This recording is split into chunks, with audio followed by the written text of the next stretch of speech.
will hit out toward right field, down the line toward the corner. If it's fair, it's out of here. That ball is gone. See you later. He will touch a ball. A line shot home run down the right field line. The Monarchs have set an American Association record. Their 129th home run, a new league record.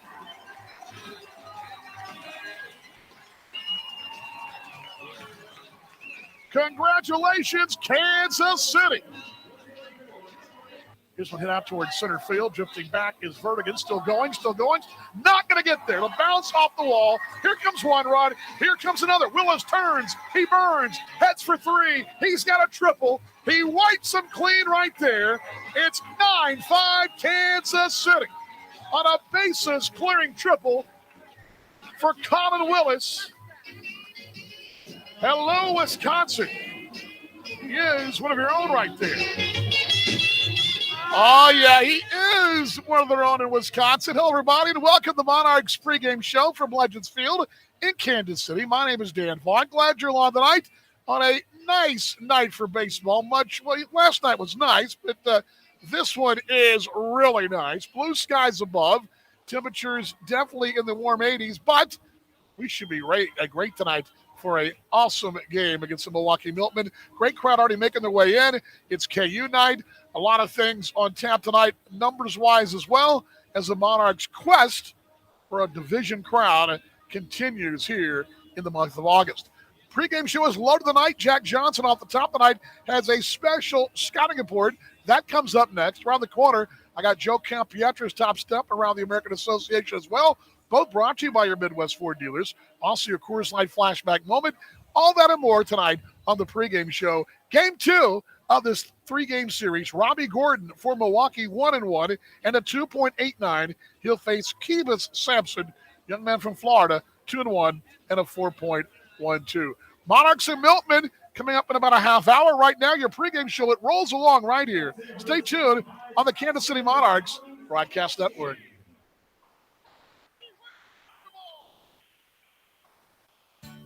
For 129 years, Sheet Metal Workers Local Union Number 2 has been shaping the Kansas City skyline and communities, with Local 2 members working on area hospitals, providing safe, comfortable conditions for doctors to treat their patients.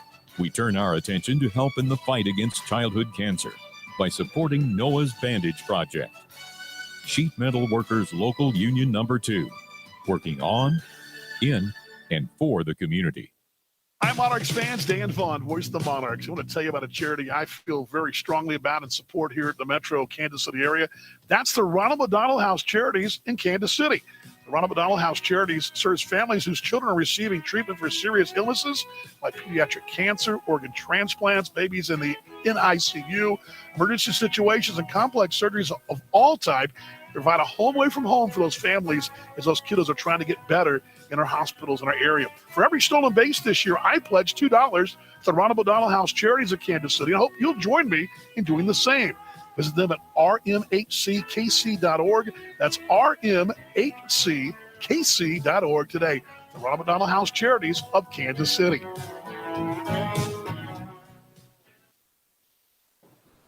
Hi, and welcome into another edition of the Scouting Report. Today, we want to go into a little segment that we tried to get going on the air with, of course, Dan Vaughn, the voice of the Monarchs. This was mainly me and Jackson's fault, as we didn't really stay on top of it as much as we'd like to. But this is why today, in this section of the Scouting Report, we wanted to give you an update of some of the Monarchs players who have moved on to a major league organization. And we have a handful of guys right here to go over with. And starting with the first one here is certainly a fan favorite that really electrified crowds here at Legends Field and truly was at the heart of this Monarchs order and why they, even last night, broke the home run record. He was a key part in that. Yan Hernandez, who is in the Cincinnati Reds organization in AAA Louisville right now. It has been a struggle a little bit to develop against AAA pitching. You know, he has been in the minor league system before, especially with the Philadelphia Phillies. But right now in 36 at-bats with the Louisville Bats in AAA. He's got a 167 average, a 231 on-base percentage, only has an OPS of .508. .8 right now with only 1 home run and 3 RBIs, 6 hits in those 36 at bats. So still working through some things and how to adjust. I mean, that is a significant jump to go through from American Association pitching to AAA pitching, because not only now are you facing guys that have almost all been in the major league organizations for a long time, the entire season, but also guys that have played at the major league level this season. He's getting guys that are on rehab assignments. He's getting guys that have bounced up and down between the major leagues and AAA. He's getting prospects coming up from AA to AAA. So certainly, not something to hang your head on too much when you're looking at Jan Hernandez's numbers, because he has proven, as we saw here in Kansas City, the type of hitter he can be, the type of fielder he can be. And interesting enough, in Louisville right now, he has spent a lot of time at third base, which we all know here with the Monarchs, he was playing predominantly in right field, kind of switching with Gabby Guerrero between right field and designated hitter. But he has gotten infield work there, and he actually was a third baseman before coming to Kansas City, and he made that adjustment to go to right field. So he's, learning to now go back to third base and adjust that pitching. Certainly something to look for. He's got a good offseason coming up here with an opportunity to maybe get a spring training invite.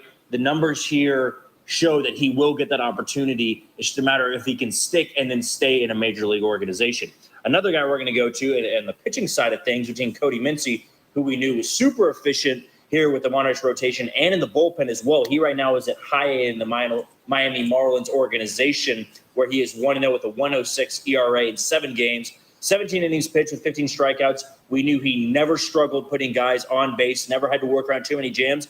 That's pretty indicative of what his stats are right now at high A with Beloit, with his whip under 1, actually well under 1 at 0.71 right there with his whip. So Cody Mincy not struggling too much. He is a little bit older for that level of affiliate ball at high A, but still a positive sign there, because he was a guy that never pitched in a minor league organization. He was predominantly an independent league pitcher. He spent his entire career after coming out of South Carolina and pitching with the Gamecocks in the College World Series to just going strictly to independent ball, where he learned how to be a closer. He learned how to be a starter. And I think that switch of being a starter into this Monarchs rotation was a leading cause to him getting an opportunity at the minor league level, because that is what has gotten a lot of these guys picked up from the Monarchs organization, is their flexibility to go from the bullpen and then also make starts in the rotation. A guy that back in May actually got picked up by the Chicago White Sox organization, Brian Glowicki, who's at high Winston-Salem right now, and he has some of the most ridiculous numbers, I think, of any player that has left the Monarchs this season. He has thrown 27 2/3 innings for Winston-Salem. He's got a 4.88 ERA. He's appeared in 22 games. He has 51 strikeouts in those 27 2/3 innings. That is good for over 16. He's striking out 16.59 hitters per 9. And you'd think with numbers like that, especially as gaudy as they are at the minor league level, well, a guy like him who's striking out those numbers is probably walking a lot of guys. That's not the case either. He's only walking less than 3 hitters per 9, 2.6 to be exact for his base on balls per 9. He's not giving up home runs at all. He's giving up less than a home run per 9 there, only 0.65. Hasn't had the ball leave the park against him as much. It's really just been, getting knocked around a little bit, just getting singled to death. Basically what it is. He has worked as a closer in Winston-Salem. He's 26 years old, so again, a little bit older for high. Not too old, though.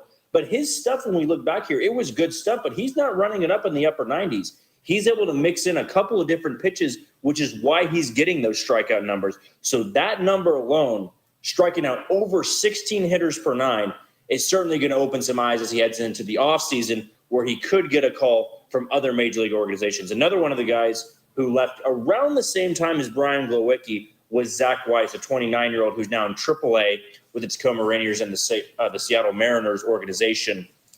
He's been also working majority out of the bullpen. He's got a 4.44 ERA, 2-2 record at AAA, 1 save. He started 1 game, 24 1/3 innings pitched with 29 strikeouts for the Rainiers and the Seattle Mariners organization.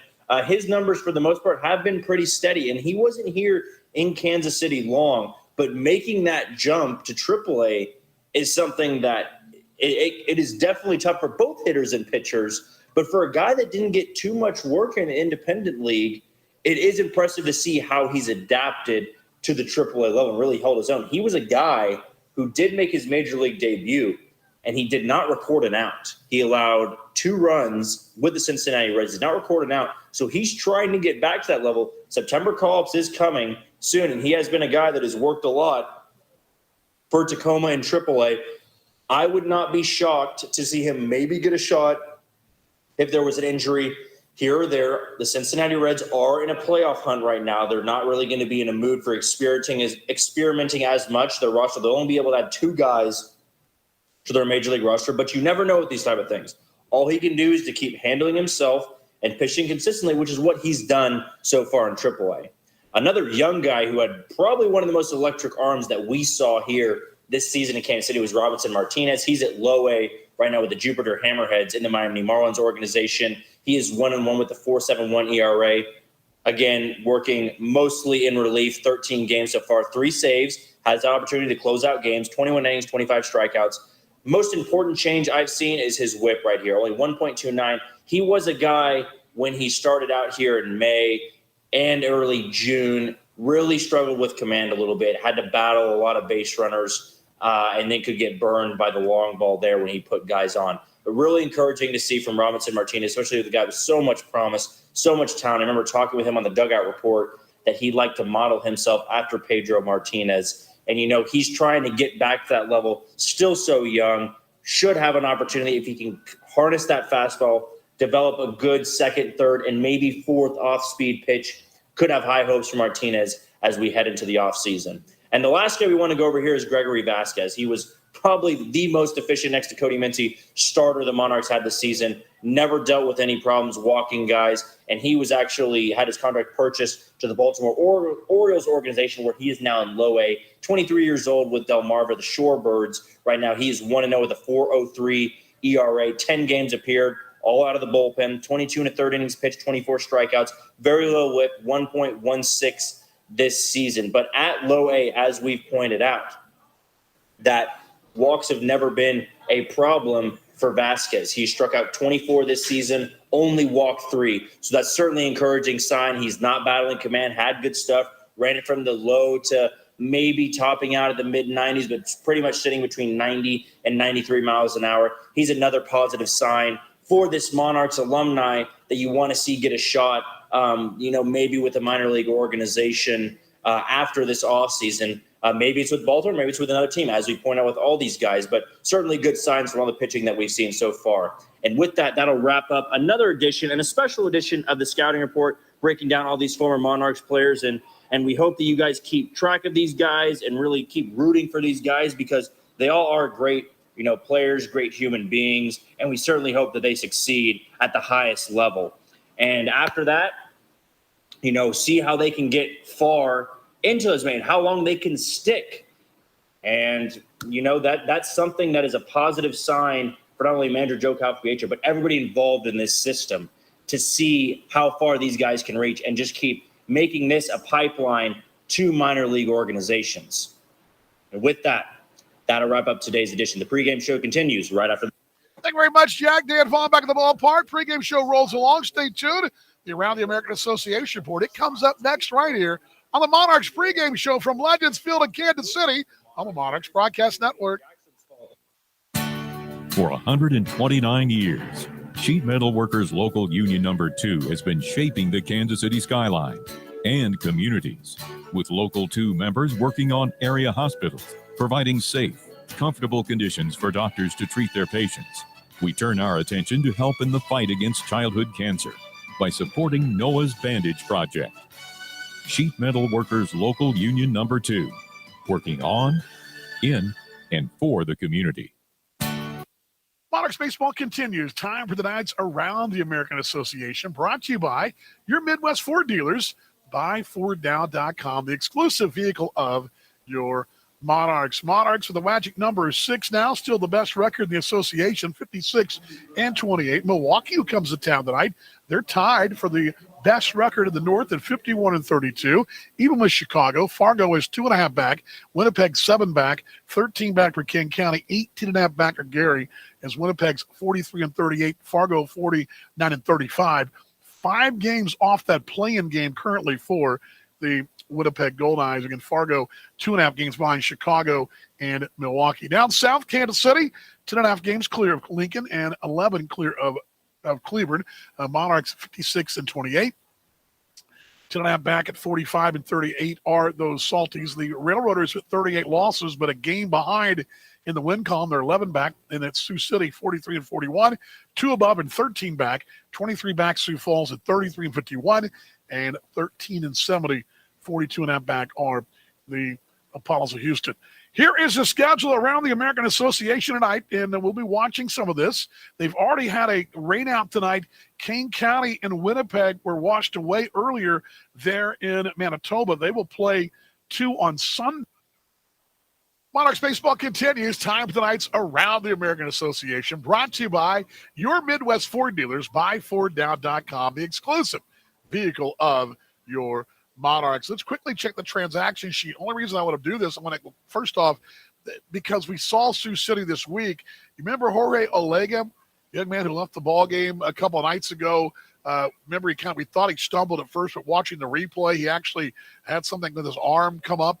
Well, Olega was released today, and that tells me that injury would shut him down. So the Sioux City Explorers releasing Jorge Olega and wishing him the best going forward. Only game in action this afternoon, Gary playing an earlier afternoon ball game against Chicago on the South Shore of Chicago. They've gone the 4th inning. Gary a 2-0 lead in that one. Chicago needs to win to hold on to the division lead of 1 in the North Division. That's the most start right now. Milwaukee's lost last night by Kansas City, and the Dogs win last night over Gary. Means they're a 1-game deficit. 52-32 in the North for Chicago. A game back to Milwaukee, 51-33. Then 2.5 back is Fargo. They're the play-in team right now. They had played Milwaukee in a one-and-done deal. Winnipeg, there's a doubleheader scheduled today. They're 5 off the pace of the Fargo Moorhead Redhawks. King County, 13.5 back. They're 38-45. The Gary South Shore Railcats, 33-52. They're at 19.5 back in the American Association North. Down south, Kansas City, best record in the association, 57 wins, 28 losses, winning 2 in a row, 6 of 10. Lincoln with the loss last night, and with Cleveland's loss last night, Lincoln goes to 45-39. They're 11.5 back. Cleveland 44-39. They're 12 back. Sioux City 44-41. They're 13 back. Then 23 back are the Canaries at 34-51. Despite the win last night, they won 7-10, playing pretty good baseball are the Canaries late here. Houston 13-71. They are 43.5 back. But again, the magic number for Kansas City, not 5. And the Monarchs leading Lincoln by 11.5. The battle for second right now, currently a half-game difference. That 11.5 and 12. They're even, are Lincoln and Cleveland in the loss column. It's that 1-game difference in the win column. And tonight, the schedule looks like this as we're watching the scoreboard. Sioux City will be at Cleveland tonight. We'll be watching that one. Sioux Falls is at Lincoln. King County up in Canada playing the Winnipeg Gold Eyes. And actually, they're playing 2 tonight. The ball game at Shaw Park beginning in about 5 minutes' time. They'll be playing game 1 as we tape this right now. It's a scoreless. It'll be actually, they went to the first inning. Pardon me. They just threw the first pitch. Pardon me. They're scoreless. I refreshed the screen right there. Houston's at Fargo. That'll be tonight later on. And then Sioux City and Cleveland, as I mentioned. That's your schedule around the American Association. That's your American Association report, brought to you by your Midwest Ford dealers, buyfordnow.com, the exclusive vehicle of your Monarchs. Timeout time. Monarchs baseball continues from Legends Field in Kansas City on the Kansas City Monarchs Broadcast Network. From vintage sneakers to bacon-scented soap to water fountains for your pet, all can be had with a few simple clicks. Problem is, you never really know what you're going to get until they show up at your door. Introducing Ford Blue Advantage. It's used car buying that's built for you. Not only can you shop for used vehicles online, in person, or both, you can also test drive before you buy, so you know exactly what you're getting. Plus, get history reports, vehicle inspections, Ford warranties, and the expertise of factory-trained techs. Visit FordBlueAdvantage.com today. Monarchs baseball Monarchs pregame show continues. Time for the night's top step, brought to you by your Midwest Ford dealers, the exclusive vehicle of your Monarchs. And Joe Capietro stopping by here, and we stopped by to see him last night. Solid ball game before the rains came, but solid ball game, especially offensively, and that bullpen. Those two headlines last night. How'd you see it down there? Yeah, I mean that was it. I mean, that was key. It was a back and forth battle there for a little bit. And then our bullpen did a heck of a job. Yeah, this one back was it kind of worked out that way. What was the situation with Nick Travieso? Yeah, he's just not feeling great. He's toted a lot of innings this year, and probably the most in 16. And his body's, not responding, from start to start like we would want. 129 home runs hit last night, with Morgan McCullough's home run in the right field line. I know we're still in the middle of things. We got a lot more to add, but that's a league mark. That's a mark that stood since 2010. You got a lot more games to set that. How you feel about having the home run record?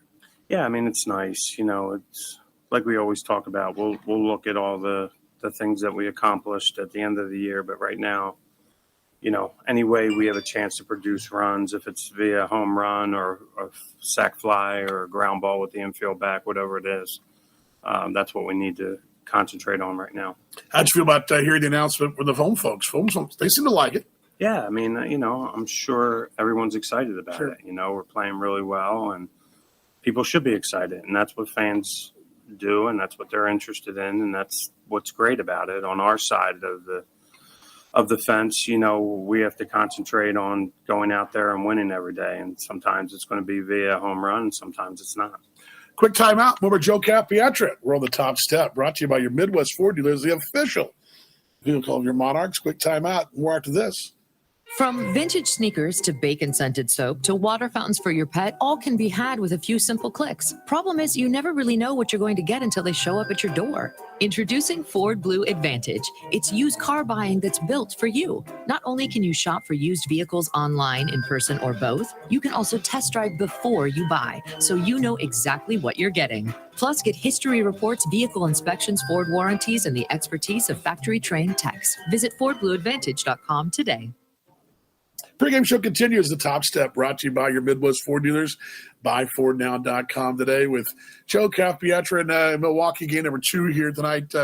Kiva Sampson on the bump tonight, and looking for a bit of a bounce back. It wasn't a bad outing last time, but kind of just a little up and down for him. The walks, more than anything, probably be the thing he'd like to have back. Have you addressed that? Well, we address everything, but Kivas is a veteran guy. He's been around. He knows what he has to clean up. So it's not like we had to sit down and right. He knows the things he needs to do to pitch at his capability. And, the last outing, he just didn't throw enough strikes and quality strikes. So I'm sure he'll come back tonight and be right on point. That leads me to the kind of guys you get, because I've mentioned this a bunch of times. I mean, this is no front page news. The guy walked too many. He knows that. You know that. You get guys that seem to be smart and just have some certain thing about them. Is there some kind of test or skill test you do? What do you do in the offseason when you get these guys? Because you definitely do your research. Well, I mean, it's just something that, you have to do your background, because number one, you have to, especially guys that played at that level, you have to make sure that they come in and they care about winning. That's the big thing. There's guys out there that have the same pedigree, but their intention might be different. That's the big thing, because, the ability is the ability, but the ability with the combination of the desire to win and help the team, and that sets some of the guys apart. Also, Providence Medical Center Health Report, expert care close to home. Update on the health front right there. Any update on Ryan Grosjean? Yeah, I mean, I haven't seen Ryan today. Yesterday was a touch better than the day before. We're hoping on the same kind of report. And if it's not, then, we'll have to see our doctors and see where we go from there. And as far as you mentioned, Nick, I'll just reiterate, Nick Travieso just not feeling more of a fatigue thing for him? Yeah, I mean, I think it is. And, we'll evaluate him like we evaluate everyone else and see what the next move is. Appreciate your time as always. I'll see you tomorrow. Thank you. Joe Capietro. That's the top step, brought to you by your Midwest Ford dealers, the exclusive vehicle of your Monarchs. Quick timeout.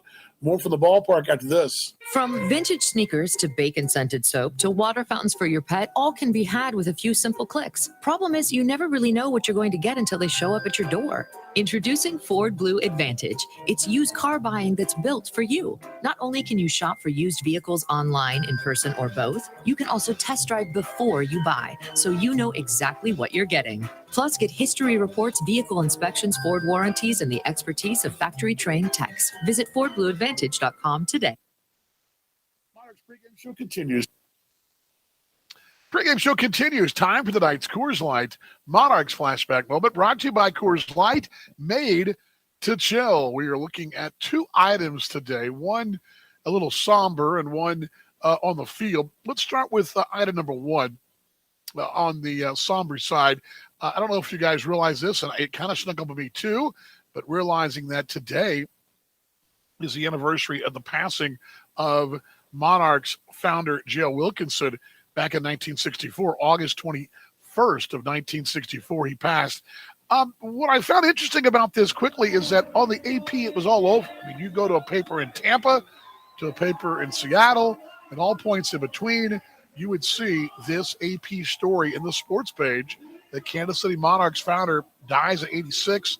J.L. Wilkinson, founder of the Kansas City Monarchs, known as the father of night baseball, died at a nursing home yesterday at age 86. Now, this is dated the 22nd of August, but it's from the passing the 21st of August. It tells us just a quick obit that was carried nationally. He was credited with conceiving the idea of playing at night, developing a portable lighting system the team carried on his travels. Also talks about some of the stars that he put together as well, and also talks about the Negro Leagues and the eventual selling of the team and eventually the team moving. But by and large, a very good obituary nationally carried by the AP all around the country on this day as the founder of the Kansas City Monarchs, J.L. Wilkinson's passing in 1964. One more note, though, but the other note was the one that was a little more on the upside, and that was and on this date with the Monarchs playing a little baseball. And we always like to talk a little baseball, right, as the Monarchs playing an interesting ball game on this date.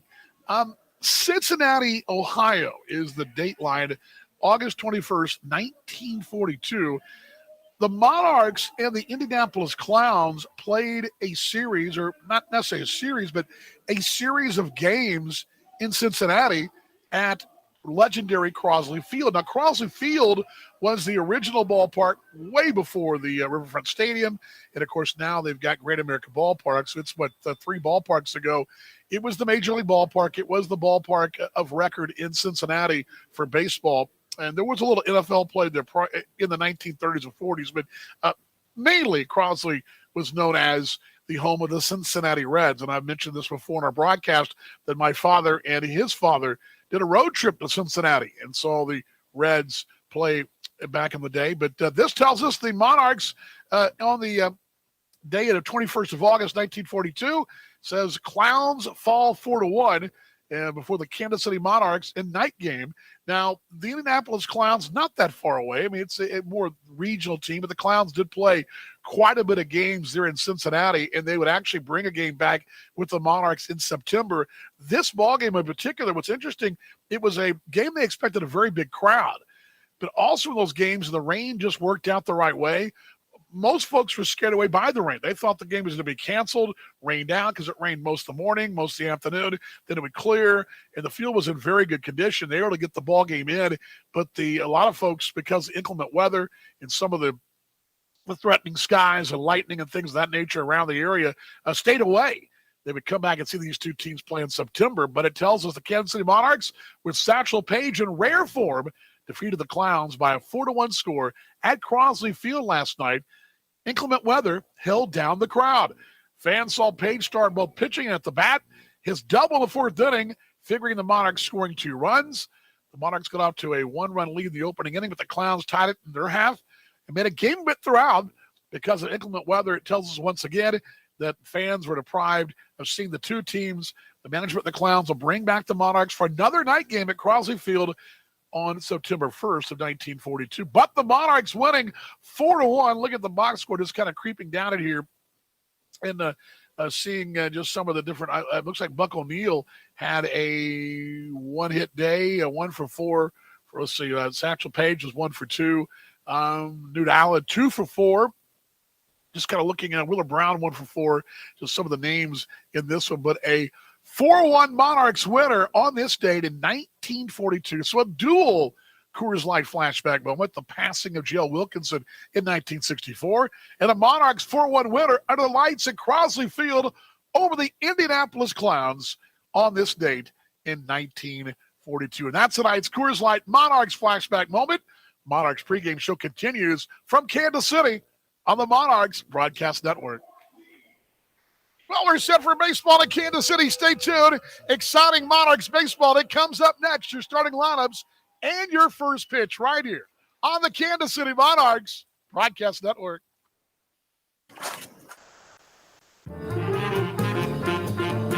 Reign Reborn is on the air. In partnership with the Negro Leagues Baseball Museum, we tip our caps in reverence and honor of the past and in anticipation of igniting the future. That future is now as the Kansas City Monarchs take the field right here on the Kansas City Monarchs Broadcast Network. Line to right, base hit. Rounding third, coming around, he will score. Sweeney turns and burns for second. 1-0, Kansas City. Kansas City Monarchs Baseball is brought to you by your Midwest Ford dealers, the exclusive vehicle of the Kansas City Monarchs. Here's the high out toward right field, drifting back at the warning track. It is gone. See you later. He will touch them all. And by Coors Light, made to chill. Swinging on this strike three, got him, and a big one it was. Oh, man, oh, man. Reign Reborn is also brought to you by Village West Liquors, where great games begin. Howard out toward left, down the line. If it's fair, it's out of here. It is gone. See you later. Oh, man, that ball was crushed. And by Kansas City International Airport. We're ready to get you there. You can watch this one. It's a good news Monarchs Friday night. Now let's head out to the ballpark with the voice of your Kansas City Monarchs, Dan Vaughn. From Legends Field in Kansas City, hello everybody and welcome to Monarchs Baseball. We're set for the first pitch as Keeban Sampson winds and deals. We're on the way in the Metro and a pop out toward right center field. Over is Charcer Burks. He'll make the play in a beautiful Kansas sky. We're on the way. There's one down here at Legends Field in Kansas City. Sit back, relax, and enjoy the Monarchs and the Milwaukee Milkmen. I'm glad you're on tonight. A good crowd making their way in on a KU night. A beautiful blue sky above. Chamber weather tonight here. And the temperature at 79 degrees at first pitch. Not a cloud in the sky, nothing but blue skies shining here on us as the first one to Logan Trowbridge as Keeban Sampson deals. It's right down I-70. It's a called strike, and it's 0-1.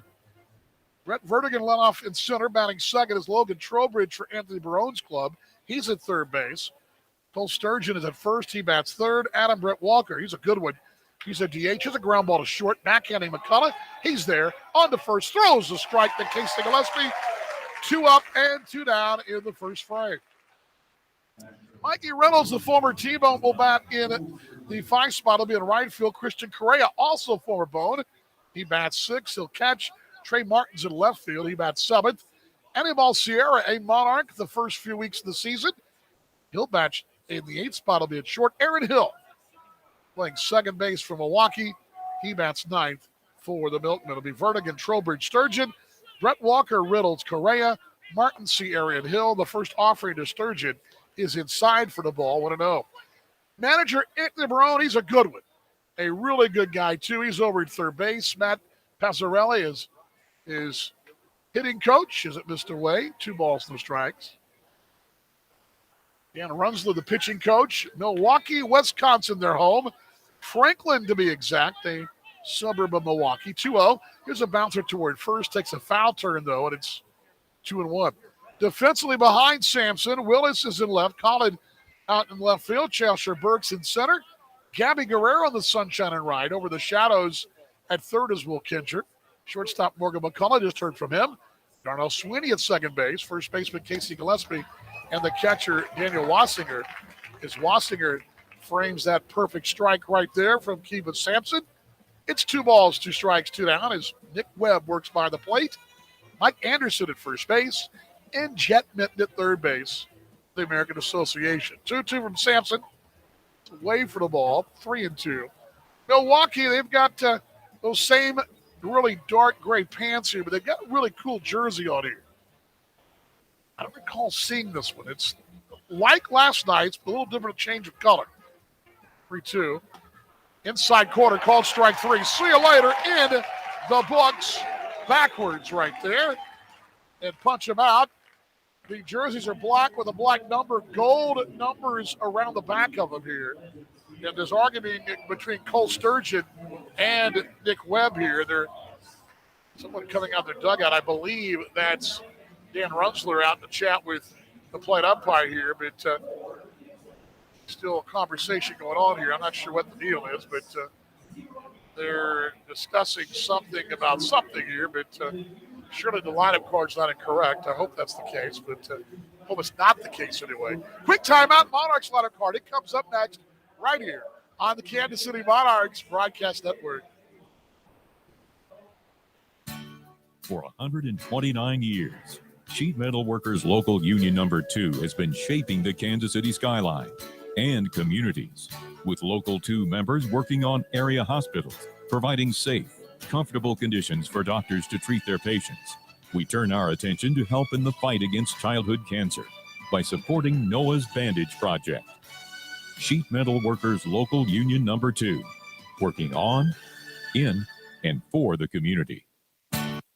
From vintage sneakers to bacon-scented soap to water fountains for your pet, all can be had with a few simple clicks. Problem is, you never really know what you're going to get until they show up at your door. Introducing Ford Blue Advantage. It's used car buying that's built for you. Not only can you shop for used vehicles online, in person, or both, you can also test drive before you buy, so you know exactly what you're getting. Plus, get history reports, vehicle inspections, Ford warranties, and the expertise of factory-trained techs. Visit FordBlueAdvantage.com today.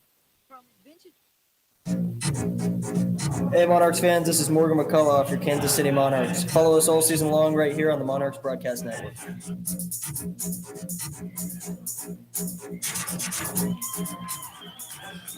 Lineup card for Joe Capiatra's Kansas City Monarchs Club, the best record in the American Association. And it looked like this tonight. Morgan McCullough leads off. Morgan is shortstop, batting second. In center field will be Charcer Burks. Darnell Sweeney back on the card tonight. He'll be at second base batting third. Gabby Guerrero patrolling right. He is batting fourth. That cleanup spot, Casey Gillespie, the Wheat Shocker, batting fifth. He'll be at first base. Ibandel Isabel is your designated hitter. He bats sixth. Colin Willis batting seventh. Willis with a big triple last night against the Milwaukees. He'll be in left field. Will Kinger over at third base. He bats eighth. And Daniel Wassinger. Wassinger is catching for Kansas City. Morgan McCullough, Charcer Burks, Darnell Sweeney, Gabby Guerrero, Casey Gillespie, Ibandel Isabel, Colin Willis, Will Kinger, and Daniel Wassinger. Bill Sobey at third in the box. Frank White in the box at first. Joe Capiatra wipes the brow downstairs. He's wearing that Navy cap and that foot on the top step. To his left is John West, who had a birthday yesterday. Pitching coach is Mike Henneman. Your trainer is Jared Bashaw, and there's your Monarchs in the first base dugout. It's Morgan McCullough, 345, strides the plate. Gone deep 11 times, 45 driven in. Pops one out toward left center field. Over the gap is Vertigan, shading the eyes. It'll be Trey Martin who'll call him off right there. And left center Vertigan couldn't find it, but Martin could. And there's one away on one swing. One pitch from Robbie Gordon, who's out of St. Louis. The St. Louis area anyway. Trey Martin, Brett Vertigan, Mikey Reynolds, that's the outfield. The center and right fielder in the sunshine. Logan Trowbridge in third. Anibal Sierra, shortstop. Second baseman Aaron Hill. First base sack for them is first baseman Cole Sturgeon. At the knees, the called strike to Charcer Burks.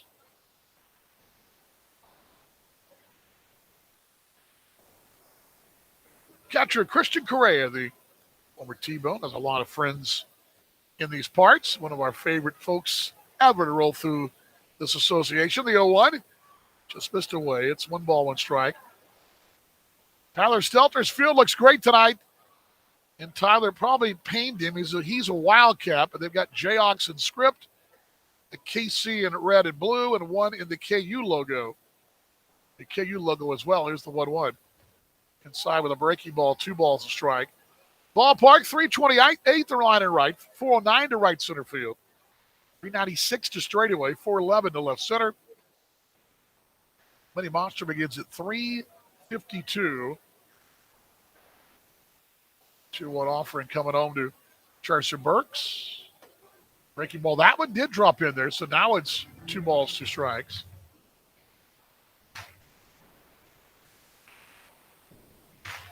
Mini Monster on the left at 300.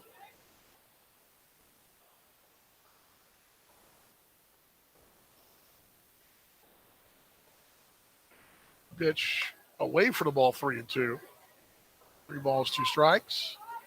Folks watching up in Wisconsin, the Mini Monster in left field. The lowest part, 15.4 feet. The highest, 17.9, right there in the middle, right about 16.4. Payoff. Swinging away, slow slider got him, and Charcer Burks out on strikes. Robbie Gordon this year, mentioned out of the St. Louis area, went to Maryville University in St. Louis. 28-year-old right-hander. Been phenomenal for them and really good numbers. Hander with that glove right through the hip. There's Darnell Sweeney. Sweeney, 262. Darnell bounces it by Frank White at first. He'll let it go down the line. Frank nearly made a play he's made a million times. Just says, I'll let you guys chase it down, the bat boy. And Gordon this year, last time out, he went 3 innings, 2 hits, 1 walk, 4 strikeouts. But he's making start number 1. It's all been relief work for him. So his leash a little short. I would imagine the 0-1. A bender at the knees, they called strike 0-2. His longest outing was the 3 innings against Lincoln last week, a 5-4 loss from Milwaukee. Everything else been pretty much inning and 2/3, inning and a third, 2 innings. Sweeney swinging a wave. Then they got him on 3 pitches there, and Sweeney out on strikes at a 1-2-3 Gordon inning. We're through 1. Both pitchers off to a good start. In the books in Legends Field. Timeout time. Stay tuned. Kansas City Monarchs baseball continues right here on the Kansas City Monarchs Broadcast Network.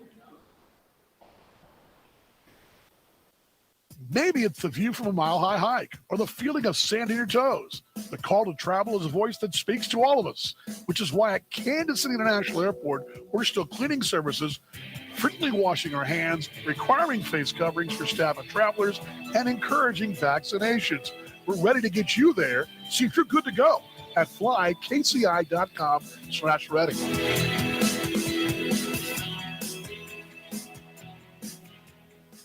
That to-do list you have needs one more thing. Chill. It's an easy thing to do. Just crack open an ice-cold Coors Light and chill. Take the afternoon off and binge watch anything. Go to happy hour and stay for a couple hours. Who's counting anyways? Or hang out with just your dog because you've had enough human interaction this week. Whatever you do, do it with a Coors Light. Mountain cold refreshment made to chill. 2020 Coors Brewing Company, Golden, Colorado. Celebrate responsibly. Hi, Monarchs fans. Dan Vaughn, voice of the Monarchs. I want to tell you about a charity I feel very strongly about and support here at the Metro Kansas City area. That's the Ronald McDonald House Charities in Kansas City. The Ronald McDonald House Charities serves families whose children are receiving treatment for serious illnesses like pediatric cancer, organ transplants, babies in the NICU, emergency situations, and complex surgeries of all types.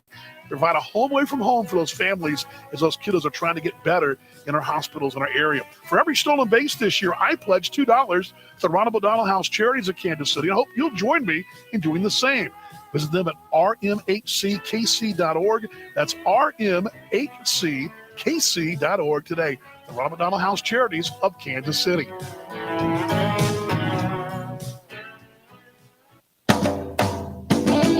Hi, this is Kevin Santa of your Kansas City Monarchs. Don't miss a minute of the action all season long on the Monarch Broadcast Network.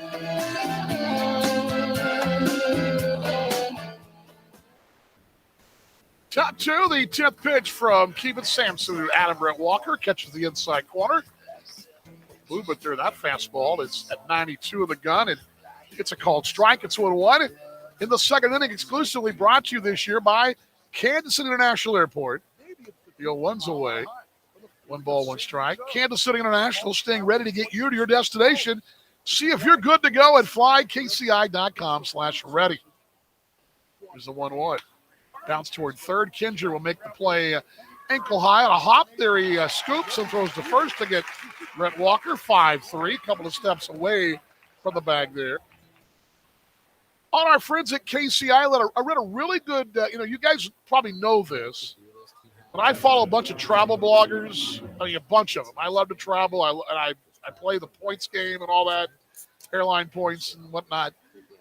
But one of the blogs I read, and one of the really good ones, was doing a feature, a little longer post on the new terminal out at KCI. That's going to be nice. How about that place? Mikey Reynolds takes it at the knees on the right side. It's called strike 1-1. And they got a brand new terminal coming out there. It's going to have in 23 with all kinds of amenities. It's going to blow the old one away. The 0-1. Away for the ball 1-1. They even got a room that kind of simulates flight, so you can kind of get used to being on a plane before you actually get on a plane. It's good for the non-frequent flyer. Swinging away, you've got a piece. Hip holding on there is Wassinger. It's 0-2. Mentioned the Milkman with those black tops a little different tonight. Last night, the white backing. These have a gold look. Milwaukee is in block across the front. It's black lettering with gold behind it, kind of a yellowish gold. 0-2. Low and away. It's 1-2. That little accent, because it's 2 balls, 2 strikes, pardon me, the accent of the black number obviously would not show up unless you had the backing behind it. And it looks good. 1-2. Swing it away. See you later. Tailing slider. Sampson, second strikeout here. It's Christian Correa. Should draw nice applause, I would think. Well, I'm applauding. Correa, of course, part of the Monarchs / T-Bones organization 2 different times, and one of the really good dudes, and fine young man. At the knees, they called strike 1-1, and I do consider him a mate, although I feel terrible. I've yet to really catch up with him, but did I mention I need an assistant? Here's the 0-1. Swinging a wave, 0-2. No balls, 2 strikes. Correa having a good year. 276, 10 home runs. 36 driven in. On the right side. Member of Team Columbia, lives in Miami. 0-2. Get out toward right, off into the back. Guerrero's over. And Gabby, will he have room? He will run out of room. It's in the terrace down there. Gabby got the final steps, and it goes to the open umbrellas down there. So someone with the umbrella, and they're all hopping around as a souvenir. Sweets look like they're packed up here tonight, too, having a good time.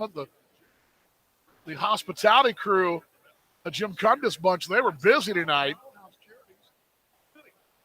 They got here earlier than I did. Jay was here earliest, and then it was them and then me. And that's on a Saturday. That's kind of the standard today. Boy, they were really busy. Wind the deal, the 0-2 to Correa with 2 down, bases clear. Line foul out of play. That will get off the netting below.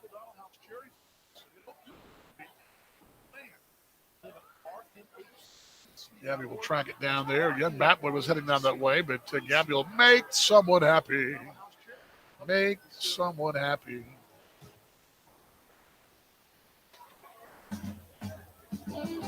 Hi, this is Kevin Santa of the Kansas City Monarchs. Sampson nods yes, the 0-2 for that first base side of the rubber. Bouncing in away. It's 1 ball, 2 strikes.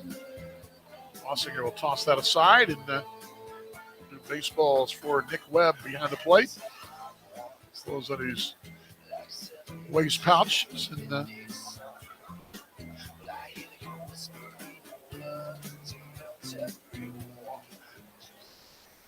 1-2. Just missed away, not by much. 2 balls, 2 strikes. Even count right here.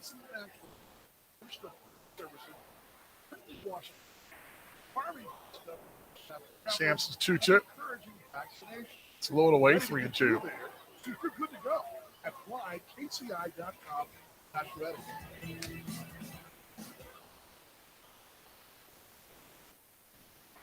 That to-do list you have needs one. Payoff pitch to Correa. It's an easy thing to do. And the pitch coming home. Bouncer towards short. McCullough will play it waist high now. Throw to first in time. And 1-2-3 inning as the Monarchs. Diva Sampson takes care of business. Nothing doing. We're through 1.5. Middle of the KCI inning. Monarchs baseball continues right here on the Kansas City Monarchs Broadcast Network. Hi, Monarchs fans. Hi, this is Darnell Sweeney of your Kansas City Monarchs. Don't touch that dial. The Monarchs will return right after this. And now, a moment of chill from Coors Light.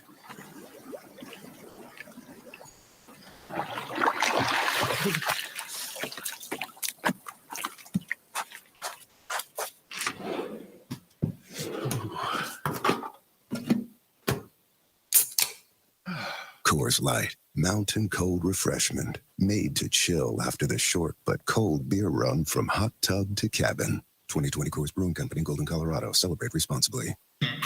Hey, Monarchs fans, it's Carrie. I just want to tell you about some of our brand new party areas we've got at Legends Field. From the right field party terrace to the beer garden that's got yard games and more, to newly renovated suites and our brand new Legends Club. We've got the perfect spot for your next group outing. Interested? Just visit monarchsbaseball.com or give us a call at 913-328-5618 for more information. We can't wait to see you at the ballpark.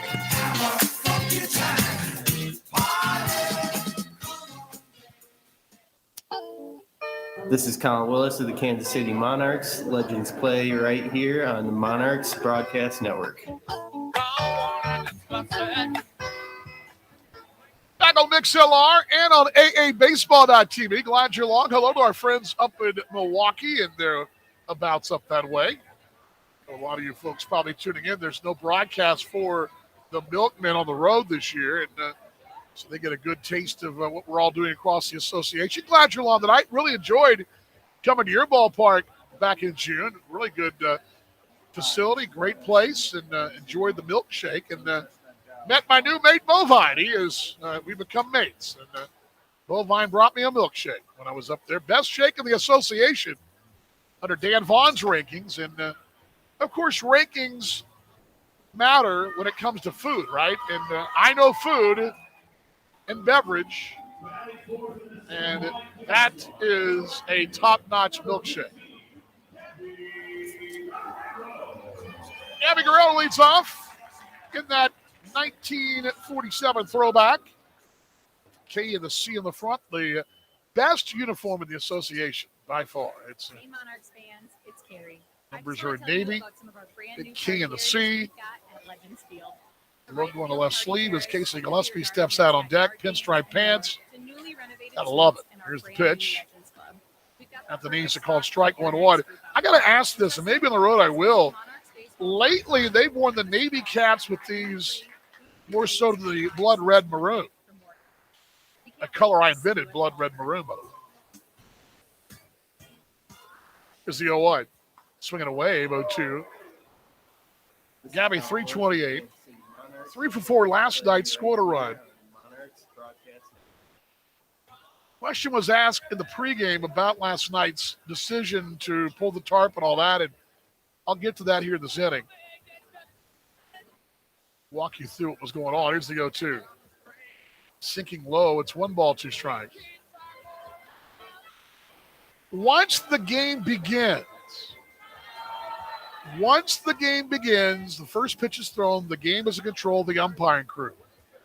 It's the umpires who control any and everything once the game begins. Now, before the game, it would fall upon the groundskeeper and our general manager and our staff about what you do and don't do. But the question was asked, what we thought about continuing is the 1-2. Chopper right back off the glove on the right side, ranging to the right hole, scoop to first and not in time. Off the glove of Robbie Gordon, he kind of flinged at it. He pushed to the right side. Aaron Hill, a slow roller, kind of scoops and pushes. He does do a good job of that, but Gabby Guerrero legs it out for an infield single. And more precisely, the question was being asked by baseball fan KC, just curious, was there an option to continue last night's game? Well, the option to continue it last night wasn't there because, well, we had to swim through that. That rain was brutal. So I left here about 1, and it was still coming down. Thunder, lightning, all that. Here's Casey Gillespie. Casey swinging a wave 1-1. From the left side, 261 for Casey. 19 home runs. Second the team in runs batted in with 65. And really, no one has a say in last night's game. That's the thing, the question being asked. Anybody have a say? The umpire, what happened last night, Jeff Minton was keeping tabs with Tyler Stelter, our groundskeeper, who has a tablet. When the weather gets bad, he's got a tablet in hand. He's following the radar. And we knew the rain was coming between 9:30 and 10. We did know that. Here's the 1-1. Low for the ball, 2-1. And we were even telling our staff, I told my team to be ready to help pull tarp if the game was still going on. If the game was a post-game, we'd do it after our post-game duties. But if the game was delayed at all, we were going to be helping out with tarp. My crew was 2-1. Swinging a wave, 2-2. They had the tarp crew down there in the 7th inning, just ready just in case, but they saw the radar coming. And Jet Minton and Tyler Stelter met after the 7th, and he looked at the radar too and said, yeah, that's probably a good idea we cover it. You saw the social media videos. That was not easy.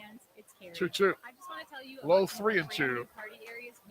There were a good 25 or 30 folks in that tarp last night holding on for dear life. Poor Emerson Peavy, we'll get her on the air a little bit later. Tell us about her experience. She lost her phone, and she went under the tarp. A couple of folks went under the tarp. And that wind turned from the west. Remember, it started last night with the east. 3-2 payoff, swinging a wave, got it. Off-speed pitch, and Gillespie out on strikes. 3 strikeouts for Gordon here. But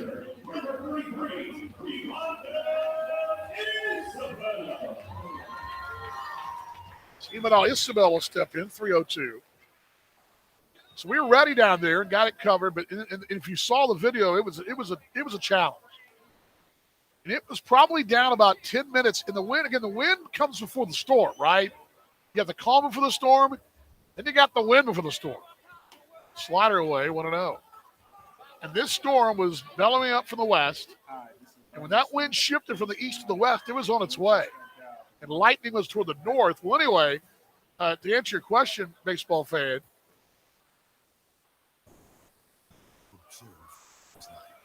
what up? Swinging a wave, 1-1. The milkmen all grabbed their bats, the equipment. They carried all their things, and I mentioned that in the broadcast. The Monarchs did too. They all knew the radar was coming, and they figured we'd be waiting a while or not playing the rest of the day. And that was pretty much what everybody thought because that was what the storm was going to bring, and it sure did. 1-1 at the knees. They called strike 1 and 2. So there was no way to resume play last night. The only way you resume play today is if the ball game had not gone 5 innings. The game was official after 5 with the Monarchs ahead. And after 7, the Monarchs still were ahead. It was official. 1-2. Low and away 2-2. So the decision to cover the field came from the plate crew, or from the umpiring crew. The game was in their hands, and they realized we don't cover, Who knows how much it cost today or what we're doing with the field this afternoon? Who knows? There was a lot of rain last night. 2-2. Blow it away 3-2.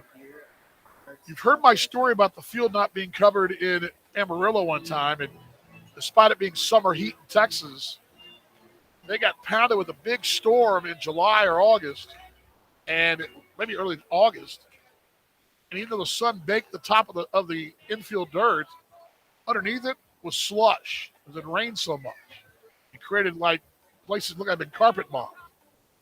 3-2 payoff, hit high out toward left field. That's going to be way out of here at the wall. See you later. It clears the bleachers. In the parking lot for Iberdell Isabel. See you later. It's 2-0 Kansas City.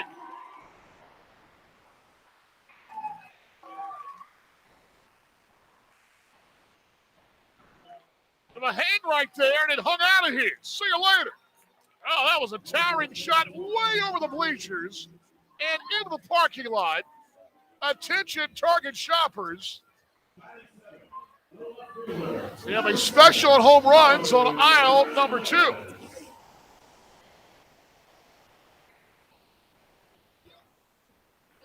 Man, that thing was great. I don't recall every year in this booth, in any booth I've been in, where the home runs that are hit by the club that I'm with are as no doubters as so many of these are. The first one of Willis is inside for the ball. What did I kind of moved him back there? I mean, they hit so many blasts here. Ain't no ballpark around and hold that thing. 2-run shot right there for Isabel. RBIs 10 and 11. Breaking at the knees. They call it strike, and it's 1-1.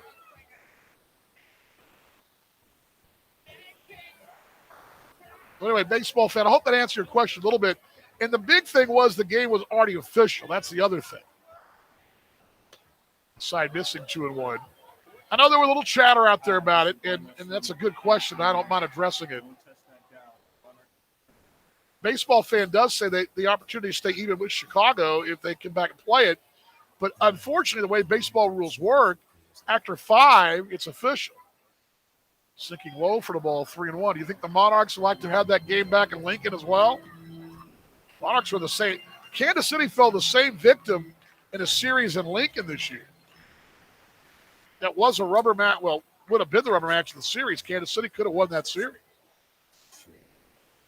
Actually would have tied Lincoln in the season series. They remember finished one game below him. Away for the ball, he walked him ball 4. So Willis, a 2-out walk.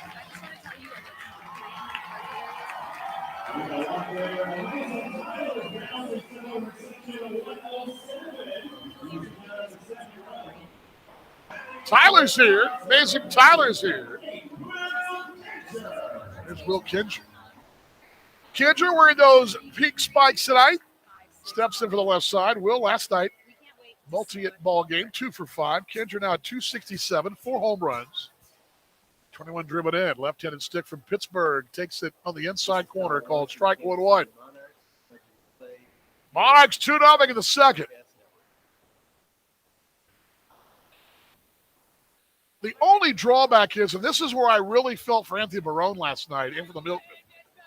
Here's the 0-1. Hit out toward left. Toward the corner is Martin. He'll look up, make the play, and they'll be out number 1. Trey Martin drawing that beat right in the warning track toward the corner of the left field wall there. And there's out number 2. I felt for them to a degree. I mean, I like the Milkman. I like Anthony. He's a really good guy. And I felt for them. I hate to see a game shortened, but I would have felt a lot worse in a 1-run ball game maybe. But the fact that it was 9-5 at the time. So back to first, a little high here. And Sturgeon able to play it up the ladder. But the fact that, again, I said the same thing in Lincoln. I hope it didn't come back to haunt us. And right now, with an 11.5 game lead, I don't feel so bad about that. But still, I get it. Pitch to Wassinger, and Daniel takes it low for the ball 1-0. From the left side, switch hitting catcher. 274, 2 home runs, 10 RBI. I just want to tell you about some brand new party areas we've got at Legends Field. From the right field party terrace, Ball, no strikes. to the beer garden that's got yard games, Shadows all across the infield of most of the outfield except for right field. Inside when it got him. Snap throw back to first and back in there. Correa really keep an eye here. And Correa from his knees, the snap throw there. And Willis back in there. And Sturgeon had to be paying attention there. This is Colin Willis of the Kansas City Monarchs. Let you play right here on Monarchs Broadcast Network. Willis leads the 1-0. Low for the ball. But did he go around? He did not. Should be 3-0, correct? It's the third pitch of the at-bat here. They call time. There it is at the knees. A called strike. Hi, this is Darnell Sweeney of your Kansas City Monarchs. Don't touch that dial. The Monarchs will return right after. Willis with 4 stolen bases this year. Leads at first. That dirt cut out. There he goes. Line to center, and that will be flagged down by Vertigan. He was on the move, and there's out number 3. Willis on the move right there, but hit on the screws by Wassinger. And Vertigan 5 steps in there. The Monarchs are done the second, but the KCI inning is a 2-run home run for Imanel Isabel. The Monarchs have a 2-0 lead. Monarchs baseball continues right here on the Kansas City Monarchs Broadcast Network. That to-do list you have needs one more thing. Chill. It's an easy thing to do. Just crack open an ice-cold Coors Light and chill. Take the afternoon off and binge watch anything. Go to happy hour and stay for a couple hours. Who's counting anyways? Or hang out with just your dog because you've had enough human interaction this week. Whatever you do it with a Coors Light. Mountain cold refreshment made to chill. 2020 Coors Brewing Company, Golden, Colorado. Celebrate responsibly. In America, the future belongs to everyone. So we built the trucks of the future for everyone. Ford F-Series, America's best-selling trucks for 44 years straight. Built for performance and capability on and off-road. Because the trucks of the future aren't built for a few. They're built for America. Ford F-Series. Drive one today. Based on 1977 to 2020 calendar year total sales. Fans, are you thirsty? Village West Discount Liquors has the best selection at the best prices. Located just blocks from Legends Field, we welcome you before or after the game. With over 8,000 square feet of fabulous wines, spirits, premium cigars, domestic and imported beers, Village West Discount Liquors has everything you need to enjoy the game. We do special orders too. Great games begin at Village West Discount Liquors. We are your pre- and post-game headquarters, located at 110th and Parallel and KCK. Hi, this is Darnell Sweeney of your Kansas City Monarchs. Don't miss a minute of the action all season long on the Monarchs Broadcast Network.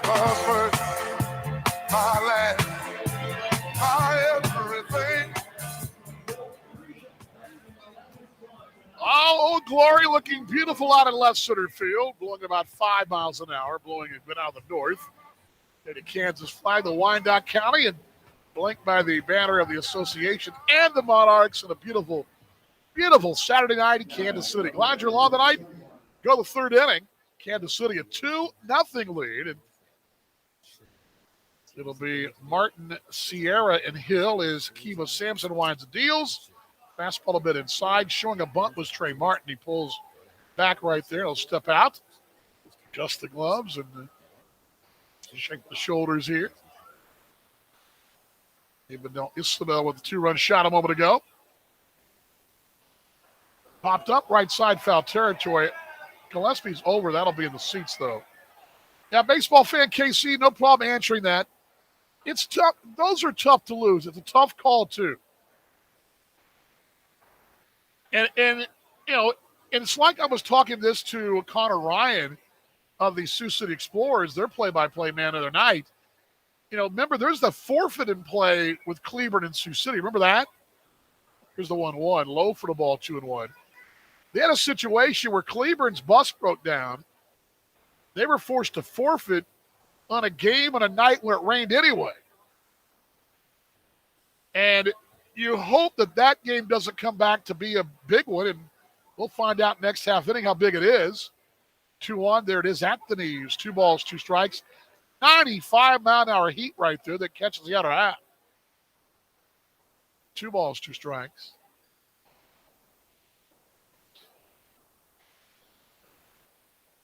Two. Low for the ball, 3-2. Now, you never want to have any kind of situation like that. But it's part of the game, and it's what happens. And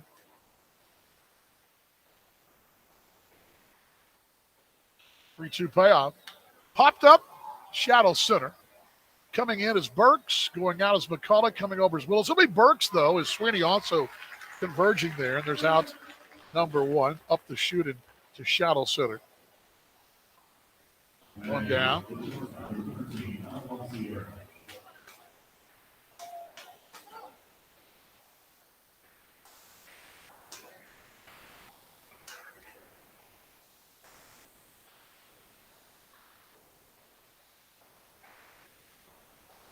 And ball Sierra stepping in. 194.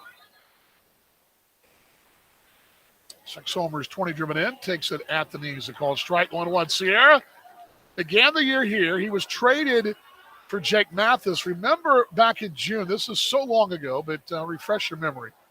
Here's the 0-1. Low for the ball, 1-1. These two teams have several dots are connected, and this is one of them. Mason Davis, another dot, former T-Bone, and a big part of things in that 18 season. There's a 1-1. Curveball inside, missing. 2 balls a strike. Davis wind up at the time, they weren't sure how bad he was hurt. They thought he'd be out for some time. They weren't sure how long.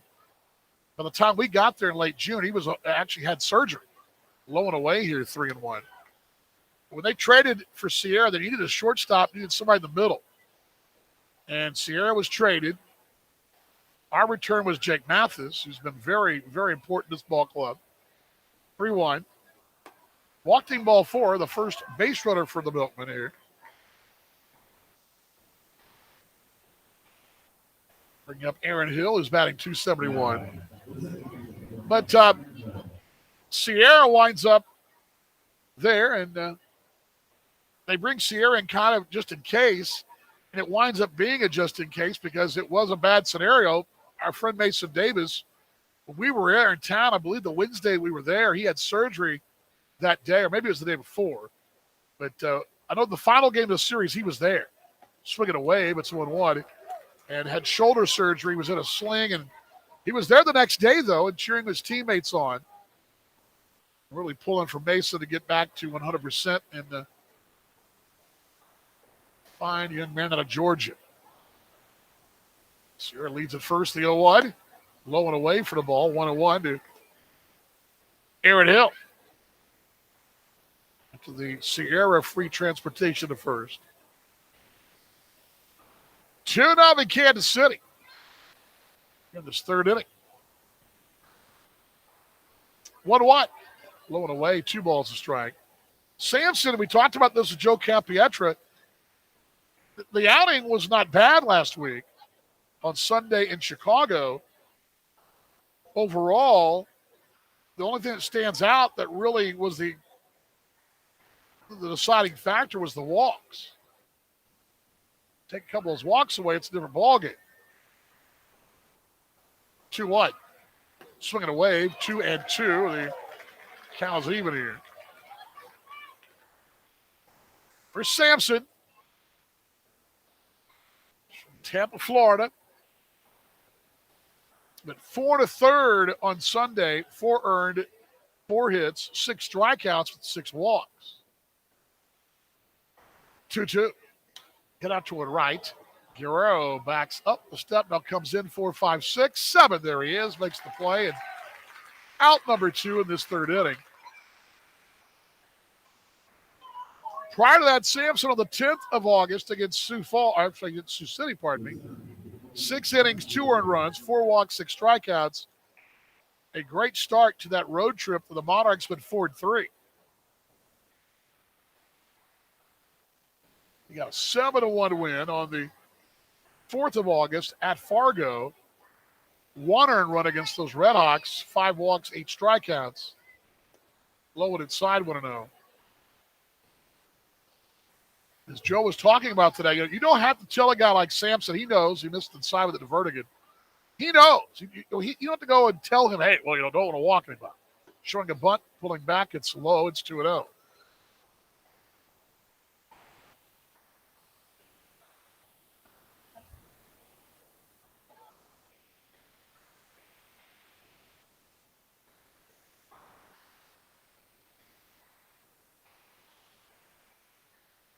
Two balls, no strikes. 2-0. Swing it away, 2-1. Yeah, I asked Joe, because let's just use a situation. Let's say it's Brock Gilliam or Gunnar Groen, the rookies. You might have to kind of say, hey, and Mike Gilliam might have to say, hey, but Sampson, he's a veteran and he knows the lay of the land is a 2-1. Side didn't miss by much here, 3-1. And Joe was even saying today in the top step, there's no front page news there, right? I mean, we were talking about that. He knew. 3-1. Ground ball foul by the box first. Matt Pazzarelli will watch it go down to the corner. And it'll be Gabby Guerrero just getting a young kiddo who's just jumping up and down for Gabby. Just made some kid's month. This kid was just going nuts when he got that ball from Gabby Guerrero down the terrace. Oh, the sights of the young ones at the ball yard. Sampson's payoff. Runner at first. There goes the runner. Hit out toward right. Coming in is Guerrero. He got a late jump, but now he's there. Under makes the play out number 3, and Gabby will go again, and he'll take it to the kiddos in right field to the home run hill. He does deliver the ball to the home run hill. There's out number 3. No runs, no hits. They leave him in. We salute our troops here at the ballpark, as well as around the world, past and present. A tip of the cap to our servicemen and women around the world here for the Kansas City Monarchs. Timeout time at Legends Field. It's the Kansas City Monarchs Broadcast Network. Hey Monarchs fans, it's Carrie. I just want to tell you about some of our brand new party areas we've got at Legends Field. From the right field party terrace to the beer garden that's got yard games and more, to newly renovated suites and our brand new Legends Club. We've got the perfect spot for your next group outing. Interested? Just visit monarchsbaseball.com or give us a call at 913-328-5618 for more information. We can't wait to see you at the ballpark.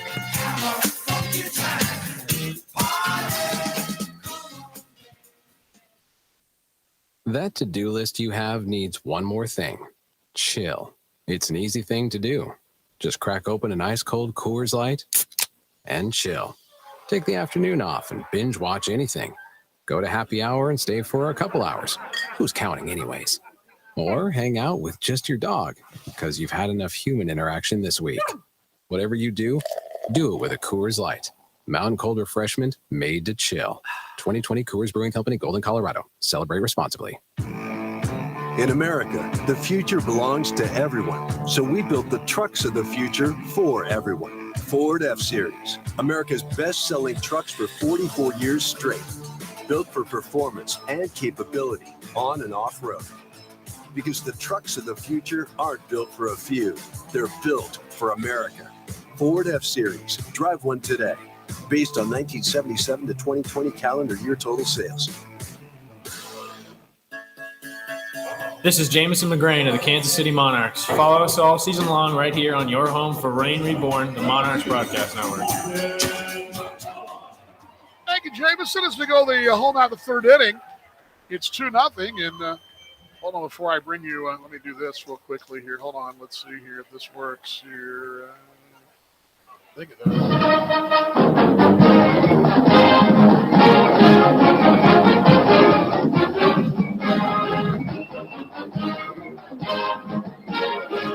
He has his own intro tonight. Jack Johnson, he's here, folks.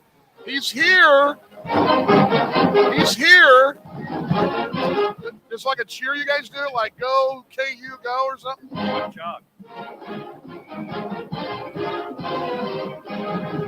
There he is, folks. Jack Johnson, the booth, brought to you by your Midwest Ford dealers, the exclusive vehicle of your Monarchs, buyfordnow.com.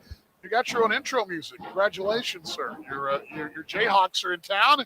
You're in the booth. What do you got for us, sir? You are too kind, Dan. Well, what I got for you right now is a couple scores going on around the league. Right now in the bottom of the ninth, Chicago, who most recently took over first place in the North, has an 8-6 lead over Gary.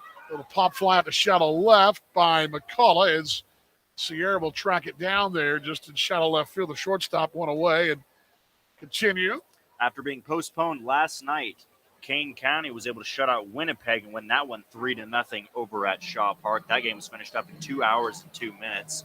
In the bottom of the fifth at Newman Outdoor Field, Fargo Moorhead, who won last night over Houston 15-1, has a 4-2 lead over the Polos right now. And the top of the third at Haymarket Park, Lincoln with an early 1-0 lead over Sioux Falls. Gordon's first pitch to Charcer Brooks, who struck out the first time, is onside 1-0. That run for Lincoln is the first run they've had in the last two games. They've been shut out in back-to-back games. They finally now have an early lead over the Canaries. Again, 1-0 in the top of the third. It is scoreless over at the depot between Sioux City and Cleburne. That one's in the top of the third. Gordon's offering a slant on the outside corner. It's a called strike 1-1. I know I just mentioned Kane County won. Actually, that was the first game of a doubleheader. They are now beginning game two. That one's in the top of the first, scoreless right now at Shaw Park. In the Major League Baseball side of things, the Royals take game two in Chicago against the Cubs 4-2. 0-1. Foul away right side. Usually I'd be like going, wow, but aren't the Cubs dreadful? The Cubs are in full rebuild mode now. But I have an interesting story after I get so the final line on this. Bubic gets to win his fourth. Keegan Thompson, the loss, his third. Scott Barlow, the save of the eighth. So in that game, Chris Bubic had a no-hitter through 6 innings. He was over 80 pitches at that point. However, there was rain forecasted in the area at Wrigley. 0-2 hit out toward left. A couple of steps back is Trey Martin, and they covered the field. They covered the field. More precautionary. Jerry Mills, the home plate umpire, has a precaution. There was lightning in the area, had everybody move to the concourse level. Crew pulled the tarp on the field. Got it all set up. The radar for every measure looked like it was going to pour. Not a single drop hit the field. They brought Chris Bubic back out in the top of the seventh. Gave him a leadoff walk and a 2-run home run. Lost the no-hitter. And it was a 45-minute delay. Not a single drop touched the field. And Royals manager Mike Matheny was actually very upset in the postgame about how that was handled, the whole situation. Darnell Sweeney swinging away here, 2 down. Again, having lived in Chicagoland, I know how it works, especially where I was on the South Indiana side, but mostly south side and the border area. I can tell you, the weather can be really a mess there. The 0-1 at the knees are called strike one. It's 0-2. Not just the wintertime, but the way the lake sits and the fronts that come in and the water coming off the lake and the heat. You could have rain in Evanston, which is north of downtown, and it can be, pouring in Gary, or you have rain at O'Hare and it's just clear as a bell down on the lake. It just depends. And the summers are like that. You think it's coming off the lake once, that's not, then it does, and here's the 0-2. Out away left side as the twilight starts to take over here. It's no balls, 2 strikes, 2-0 Kansas City. So the interesting thing when you look at both sides of this, if you're going in the view of Jerry Mills as the home plate umpire who called off the game at the point, he is responsible for any sort of, danger he would put the players in. So he'd have to take the players off the field. Now you flip it and you're the Royals and you have a no-hitter going and there's the tarp pull on the field. There's not a drop that comes down the field. You have to be upset with now your pitcher has been sitting for 45 minutes. 0-2 rolled over to second. Right there is Aaron Hill. He'll field and go to first base. Continue. And that's just a situation where now you think, do I get somebody up in the bullpen? My starter's been sitting a while. His pitch count is high, but he's got a no-hitter. You're obviously somebody who wants to go deep into games. And when you have a no-hitter, you want to give him a shot. That's something that Mike Matheny has been very adamant about. Last year, Brady Singer had a no-hitter in Cleveland through 8 innings, and gave up a hit, or 7 2/3, I believe it was, gave up a hit in that inning with 2 outs, and he was at 125 pitches. And Matheny mentioned if he would have gotten that out, he would have let him go. So even though Bubic's pitch count is high, he would have had a shot. But again, with the rain delay, that put, fork in the road, if you will, in that situation. So they get away with the win, right? But they were a little bit upset with how the delay was handled. I can see that. Well, sir, I'll see you a bit later on. You all right? I'm all good. Did Jackson ever show up? He did not. Funny story. The one job I had giving information to the PA, as you know, I'm sure you've seen before, my handwriting's terrible. Well, I was supposed to write down a shout out to the Lawrence Pirates 10 and under team. Nate Herron, our PA, read that because of my awful handwriting. It was supposed to be a shout out to Dan Hissall. I made it look like it was Dan Hissany, so got that name wrong. My 10 and under looked like IOU, so he called them the IOU Lawrence Pirates. So 0 for 2 and getting that all right. right. So, all good. Well, you have a chance to get yourself right here. Sounds good. Thank you, sir. There he is, Jack Johnson. Timeout time of the Monarchs Broadcast Network. Fans, are you thirsty? Village West Discount Liquors has the best selection at the best prices. Located just blocks from Legends Field, we welcome you before or after the game. With over 8,000 square feet of fabulous wines, spirits, premium cigars, domestic and imported beers, Village West Discount Liquors has everything you need to enjoy the game. We do special orders too. Great games begin at Village West Discount Liquors. We are your pre- and post-game headquarters, located at 110th and Parallel in KCK. In America, the future belongs to everyone. So we built the trucks of the future for everyone. Ford F-Series, America's best-selling trucks for 44 years straight. Built for performance and capability on and off-road. Because the trucks of the future aren't built for a few. They're built for America. Ford F-Series. Drive one today. Based on 1977 to 2020 calendar year total sales. Hi, this is Will Kendrew of your Kansas City Monarchs. Don't miss a minute of all the action all season long on the Monarchs Broadcast Network. On the fourth we go, 2-0 Kansas City as Sampson. Second offering is low for the ball. The first one also low for the ball. It's a 2-0 pitch. There it is at the knees to Logan Trowbridge. Why did I not get peanuts, everybody? I mean, they're throwing peanuts from the press row down the left. I didn't get any to the fans. I want peanuts to throw out the fans. They're looking at me like, Vaughn, what are you doing? I'm like going, I don't have any.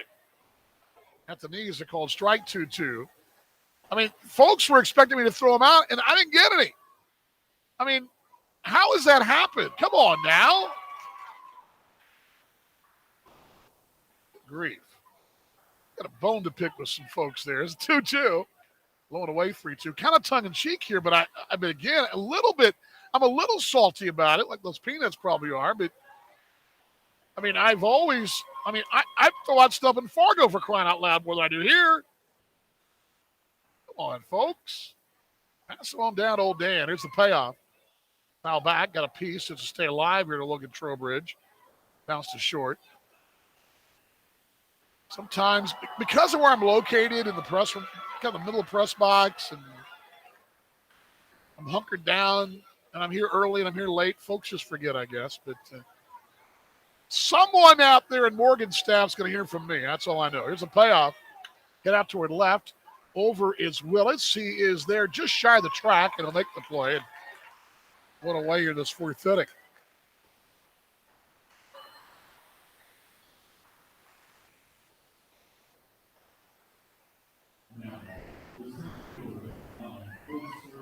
Now we're going to clear this up. Now, what I meant, I have a note right here, and thank you very much, Bruce City Stu. We were talking about this in the break a moment ago, and actually Nathan came down and told me they made a defensive change here, and because the number 9 on their roster who's batting, the one I was sent today does not exist, but Cole Sturgeon is number 9 on the one-off point streak, so we're going with that here. So Sturgeon is actually playing center and Vertigan's at first. There must have been a flip-flop because I know Vertigan's got – I know who Brett Vertigan is. I've seen him play long enough. I knew he was at first a moment ago. So Vertigan is away for the ball, 2-1. The lineup card we had, and I appreciate your help there, mate, and it's 2 balls a strike.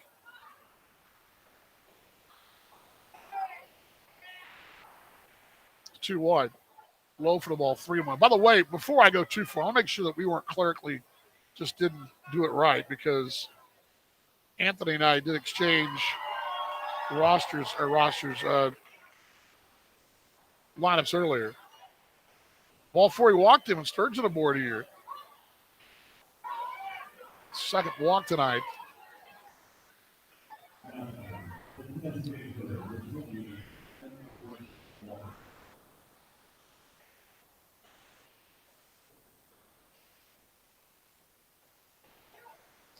Yeah, he had Sturgeon at first and Vertigan at center. The original lineup card for the 21st of August, but they've actually got Vertigan at first and Sturgeon in center. So swinging away to Adam Brett Walker. Brett Walker bounced to third. He's the DH here. Thank you, Bruce City Stu. But again, the original lineup card we got was the other way around. Where's everybody tonight, by the way? Nick Zillar's quiet. I guess everybody's on the video side tonight. There goes the runner, 0-1. Swinging a pop-up out towards center. Burks is there. He'll be under, coming back to first base, and the jog will be Sturgeon. And out number 2 is Adam Brett Walker pops to center. Did I not publicize this enough on Twitter today? I thought I did. I thought I had plenty. I tweeted a lot today, but I maybe should be putting in there links to the broadcast every time because I get discouraged when I look up and the radio side is not holding its own against the video. It's doing a great job on video tonight. We're glad y'all are wrong, but first one on the just away for a ball to Mikey Reynolds.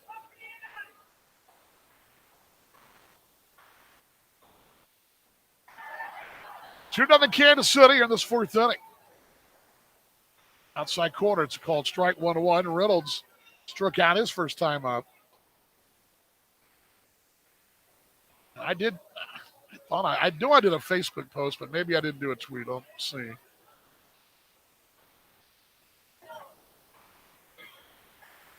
Pitch low, foot of second base runner's going. Throw to center field. And on to third. Now that I checked Twitter, that Shelly Vertigan, appreciate letting us know there is that the stolen base for Sturgeon. The error on the throw goes to center. So now at third base in a 2-1 ball game. Appreciate it very much, Shelly. But yeah, because again, Anthony, the original lineup on the wall was the other way around. But thank you, Shelly, for that. Appreciate it so much.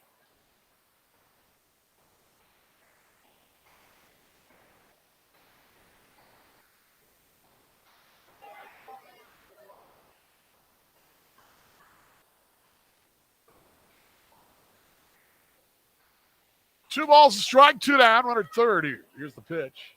Swinging away, 2-2.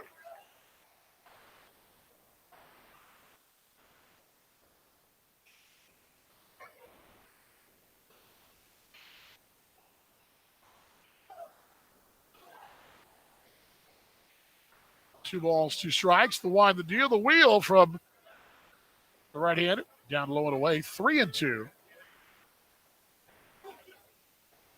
Sampson, who had a matchup last week in Chicago, and got a former Cub and a former Red, and he and Bowden. Michael Bowden, 3-2 payoff. Line to center, that's a base hit. It's 2-1. RBI for Mikey Reynolds.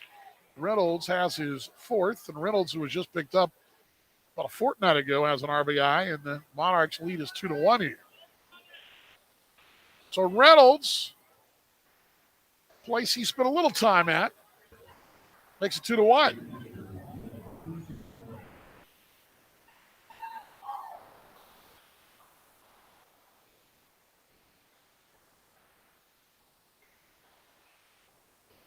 I appreciate you folks in Milwaukee reaching out to give us the update of the card there. Blown away for a ball to Christian Correa. Correa bounces short. They don't have a traveling radio team or broadcast team, so that also makes it a little tougher for us, too, sometimes. Here's the 1-0.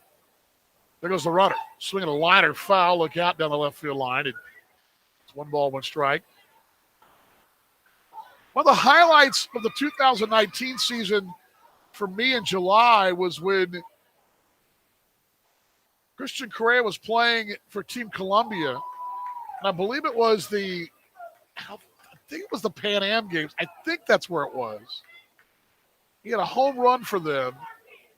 You know, to watch that highlight, roll it back. Here's the 1-1 runner goes again. Throw to second base and bouncing in, not in time into center, but backing up is Burks quickly. And Wazinger's throw bouncing then. Reynolds has his second stolen base for the Monarchs this year.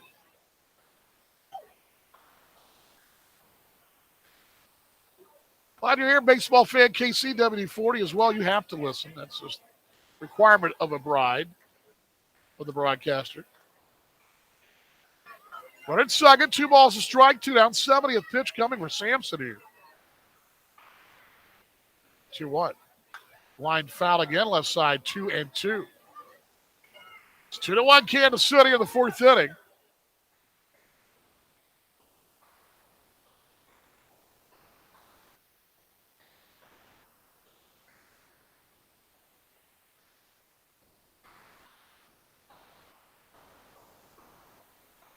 Sampson's 2-2 as he looks to second. Wazinger sets up inside. Inside corner, called strike 3. A dandy there. Correa didn't like it, but boy, that's where Daniel set up. That's where he framed it. And a great pitch for Kebus Sampson. 1 run comes over the inning. There was a hit, an error, left to man. We're through 3.5. Kansas City 2 and Milwaukee 1. Stay tuned. Exciting Monarchs baseball continues from KCK on the Kansas City Monarchs Broadcast Network. Hi, this is Darnell Sweeney of your Kansas City Monarchs. Don't touch that dial. The Monarchs will return right after this.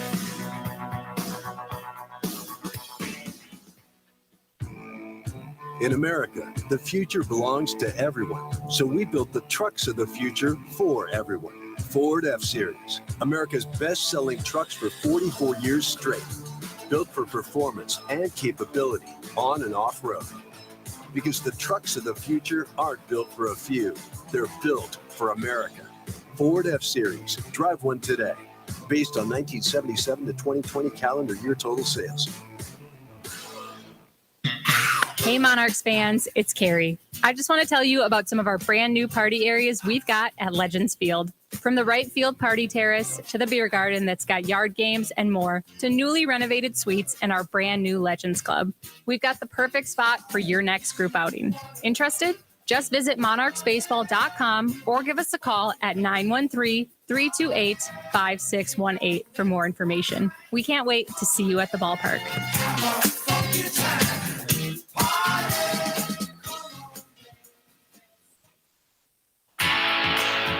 This is Ryan Grouchon of the Kansas City Monarchs. Follow us all season long right here on your home for Reign Reborn, the Monarchs Broadcast Network.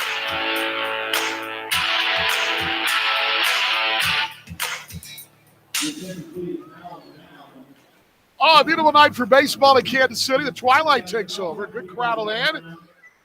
Tyler's amazing balancing act is here. You got birthday parties. You got a bachelor party. You got the booth party, the booth cam. 2-1 Kansas City. My name's Dan Vaughn. Glad you're along tonight. And get to some trivia here in a bit. Also going to walk you folks for a little history tonight, a little bit tomorrow, of the Milwaukee Bears and the history of the Negro Leagues in Wisconsin. Of course, we talked about the Monarchs last night winning a ball game there in Madison. As Gabby Guerrero will step in, takes it right down State Street for a called strike. It's 1-1. But Monarchs played a lot of games, 20s, 30s, 40s in Wisconsin. They were regulars up that way. Here's the 0-1. Popped out towards shallow right center, going out, coming in, and it'll be calling. Reynolds makes the play the right fielder, coming off second baseman Aaron Hill, and there's one away.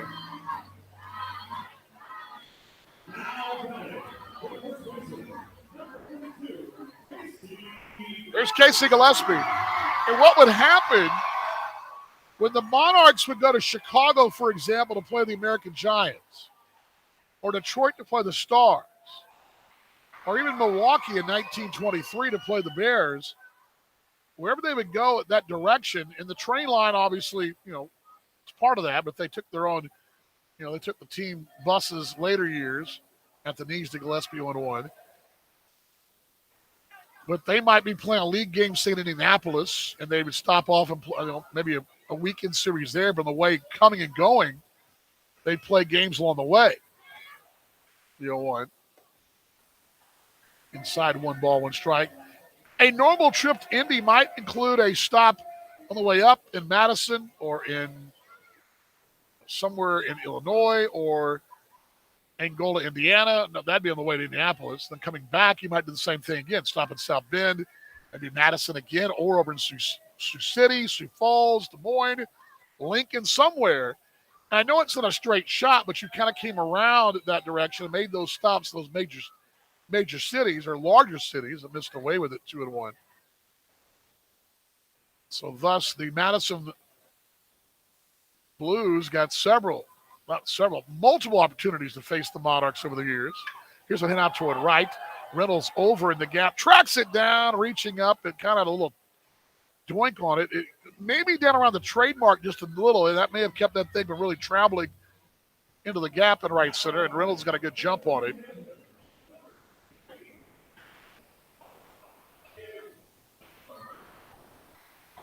You cannot talk about the Monarchs' history and not talk about the Monarchs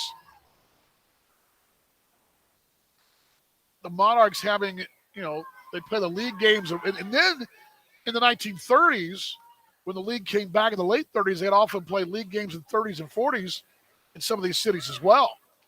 They might take the Milwaukee, not the Milwaukee, but I mean the St. Louis team with them or Memphis with them. They'd play a series up in St. Paul or in Des Moines. Sioux City. It's a pitch at the knees to Evendell Isabel. Homered earlier. Curveball up and over his head here. 1 strike. Monarchs 2-1 here. We're in the fourth inning.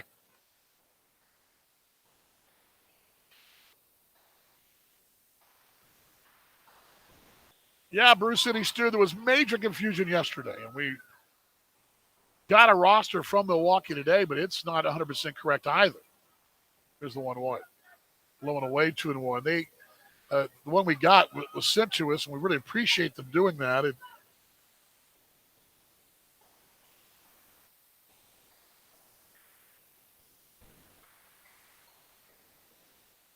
Paul with the Milkman sent it to us, and it didn't completely match what we had on Point Street. 2-1.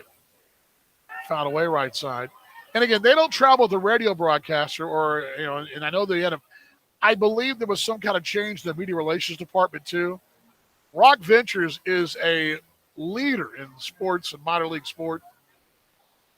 What they do there in Milwaukee with the drive-in and with all the things around Franklin with the ski run, the ski lodge, the youth fields, the softball, the pub, all that. It's really a cool thing. 2-2.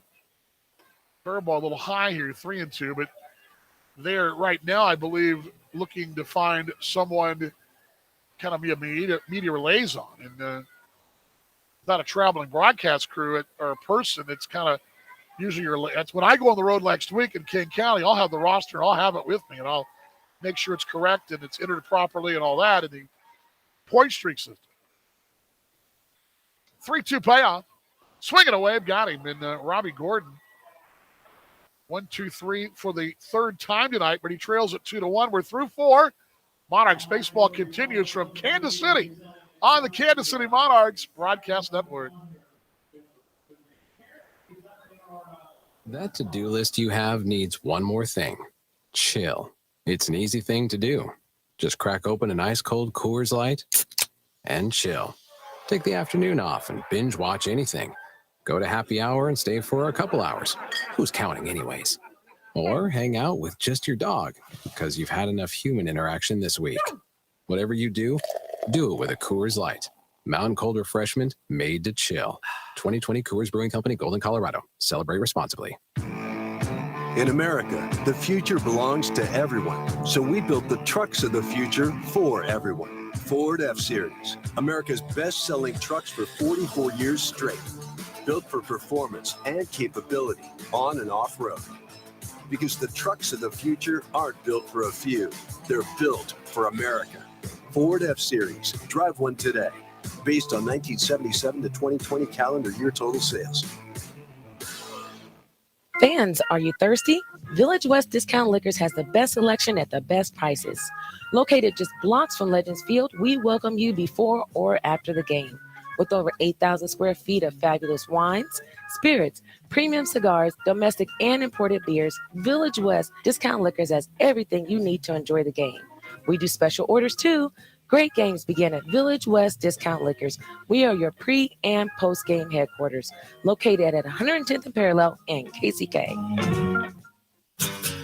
This is Casey Gillespie of your Kansas City Monarchs. This is your home for Reign Reborn, the Monarchs Broadcast Network.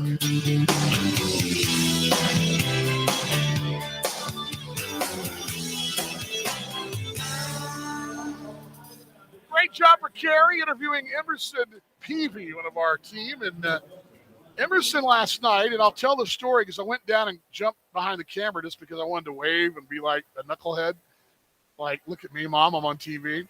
But top of the fifth inning, 2-1 Kansas City on one hit for the Milwaukee's, 2 for Kansas City. And something, I think that ball got away in the home run hill out there. Trey Martin, Annabelle Sierra, and Aaron Hill.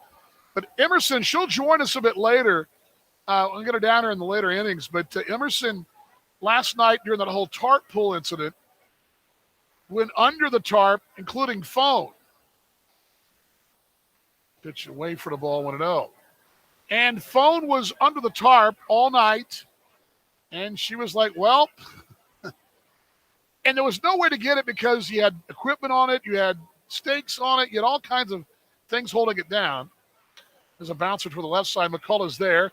Backhand to first base, and not in time. Man, that was close. That was close.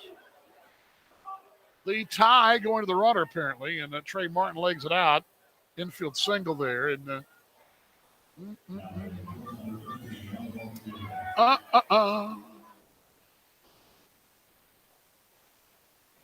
But yeah, Emerson, she went home without her phone.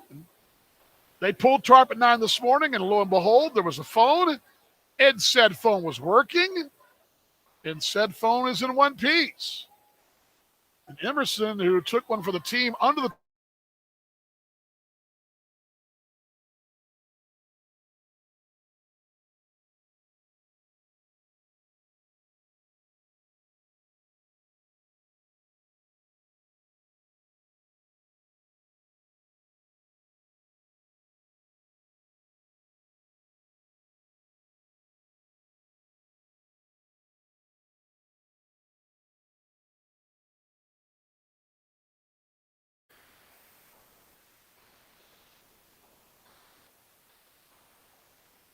what? Slider caught the outside corner, called strike 0-2. Baseball fan KC, plan on visiting Chicago, Milwaukee next week. Going to try and catch the Milkman game next week. Looking forward to seeing the new stadium. Yes, you'll like the new stadium there. And what I said, get a milkshake. Get you a milkshake. The chocolate milkshake there is awesome. I'm telling you, it's great. 0-2. Swinging away. See you later. Out on strikes. He goes. Banning his fourth is Sampson here. And I could never be in Milwaukee full time. 2 things. The milkshake with the ballpark in Franklin. My reformed fat kid status will go back to fat kid status. And the pizza place that I went to down in town was rocking as well. Follow me on social. You know what I'm talking about. But fouled away right side. They got this. It's not. I kind of call it. Well, each city kind of claims their own style of pizza, I guess. It's not really Milwaukee style. It's kind of pub style there. Really good stuff. There's one ground ball to third, but it's foul, though, and Anthony Barone will watch it disappear there. Zaffiro's on Farwell Avenue. That's the two places you need to go. I'll actually put this in there for you. Zaffiros. So if you're there next weekend, that's where you need to go. Assuming they can, if not, you need to get it delivered or picked up, because I think when I was there, they hadn't opened the dining room yet. On the weekends they did, but Davis is about to throw it home, and time call for Hill.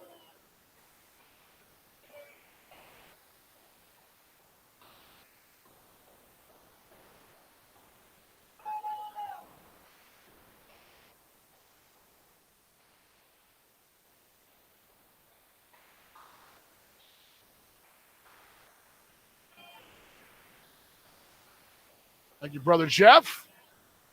Speaking, I'm so far behind, I haven't even posted those pictures of us the other day, too.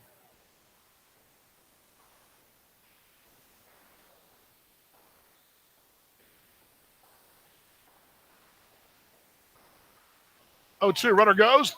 Pitch away for the second base is not in time. Oh, man, oh, man, oh, man. How is that not out?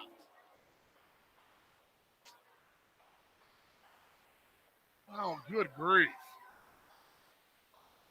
The one at first I'm going to live with, but Trey Martin just stole second. Watch it and replay in a moment. We got the delayed replay here in the booth, but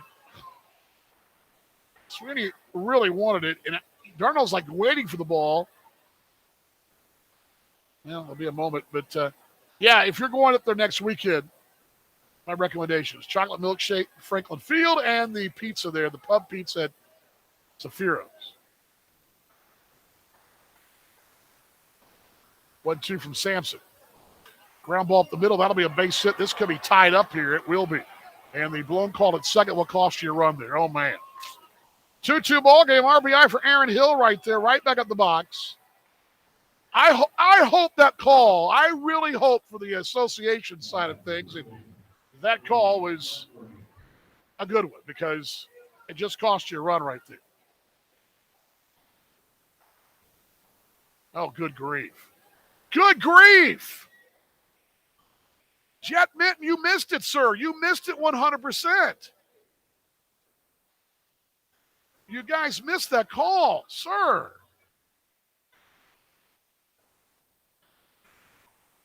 Yeah, on the knee. On the knee.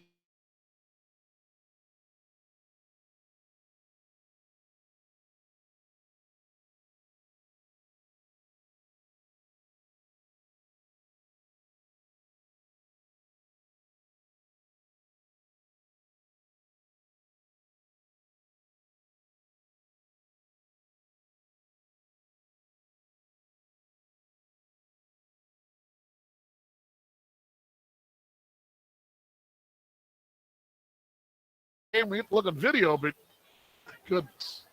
That's a costly one at second right there.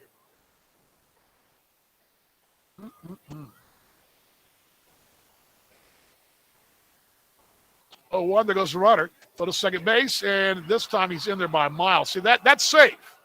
There you go. That's safe.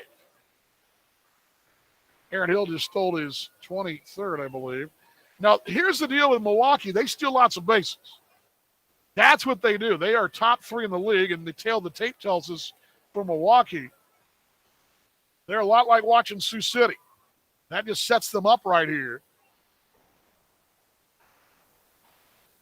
No balls and 2 strikes. That one a called strike right there. They're 3rd in the league, 100 stolen bases. They've got 2 tonight, 102, and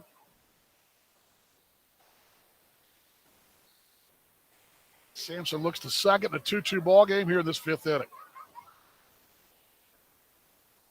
0-2. Bouncer to the right side. Sweeney's there.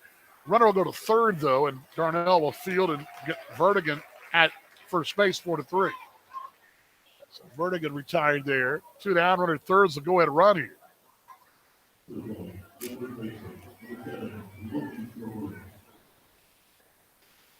Might have been third out of the inning, by the way. Just saying.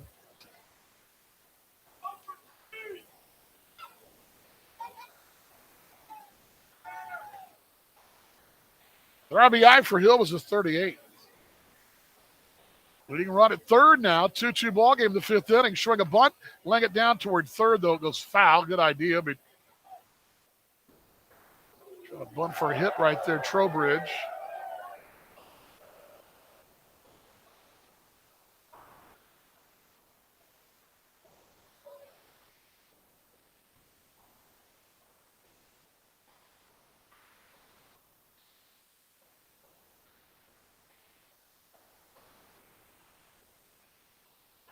The 0-1. Low for the ball, 1-1. I was impressed with them last year, too.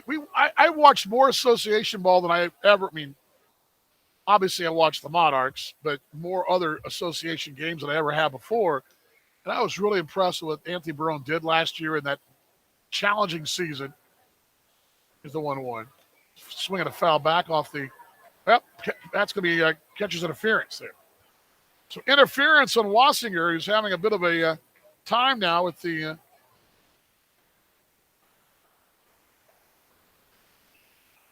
Wassinger just looks disgusted toward the dugout, and Mike Hitteman's going to come out here and talk to Kiva Sampson now. Bullpen stirring out there for Kansas City. So Trowbridge reaches on catcher's interference. Quarters here. Yeah, and Sweeney's is saying, I don't blame Darnell. The Monarchs could be really frustrated here. They should be. Wassinger did get a good throw down a moment ago, but the call doesn't go your way, and you got to regroup here. And Mike Hinneman's got his hand on Daniel Wassinger's shoulder as he talks to Kiva Sampson. Batter Cole Sturgeon, who walked his first time. His last time he struck out. Trowbridge, who played for Cleveland a couple years ago in Wichita.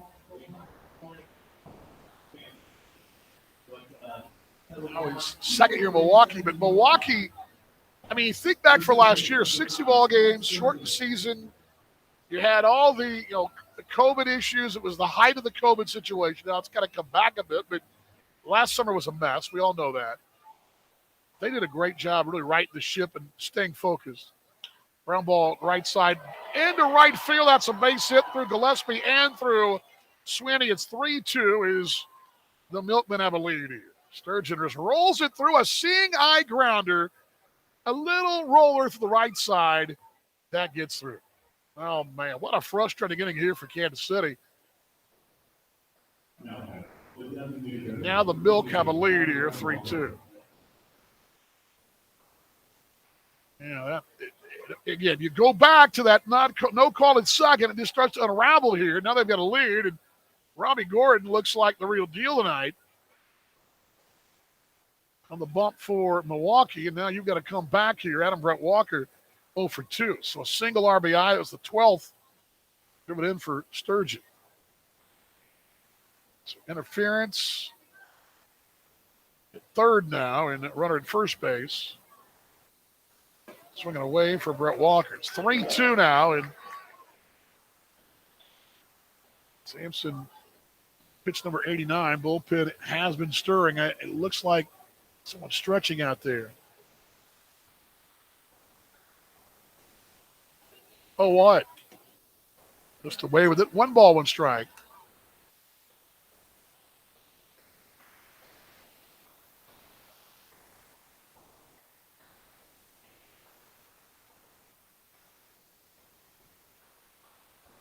Pitch bouncing in. Nice job, Wassinger, to keep it in front there. 2 balls, a strike.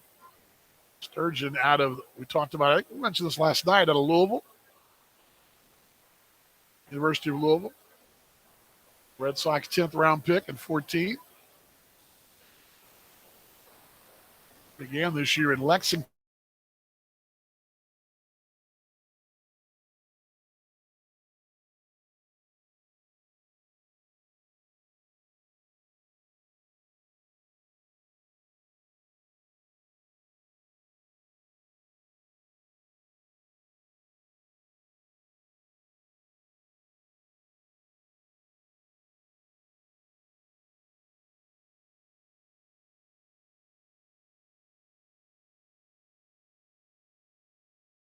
Three and two, and Wassinger will call time and toss that baseball aside. Going to have a lead of 3-2. Monarchs. Last night it was one of those, you take it, we take it, you take it, we take it, and finally Kansas City got enough to kind of push out and put the distance in between the two, but this one more of a pitcher's duel here, and a big one in the ball game right here, a payoff with 2 down. Quarters, here's the pitch, runner goes to second, swinging away, got him, and the inning is over, but the Milk grab a lead right here. 2 runs come home in the inning on 3 hits. Left a man.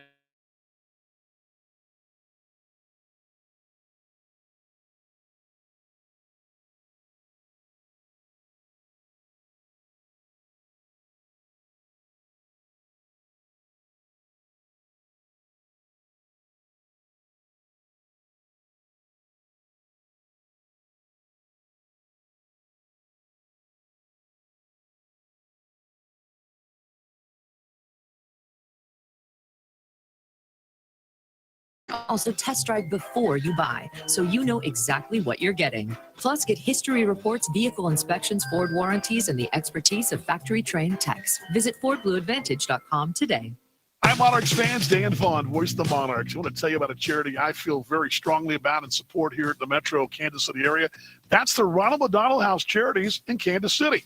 The Ronald McDonald House Charities serves families whose children are receiving treatment for serious illnesses like pediatric cancer, organ transplants, babies in the NICU, emergency situations, and complex surgeries of all type.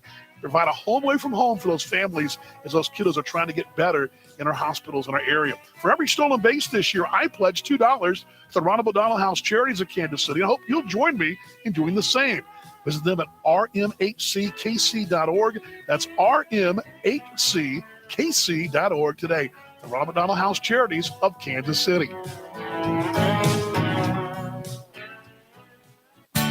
For 129 years, Sheet Metal Workers Local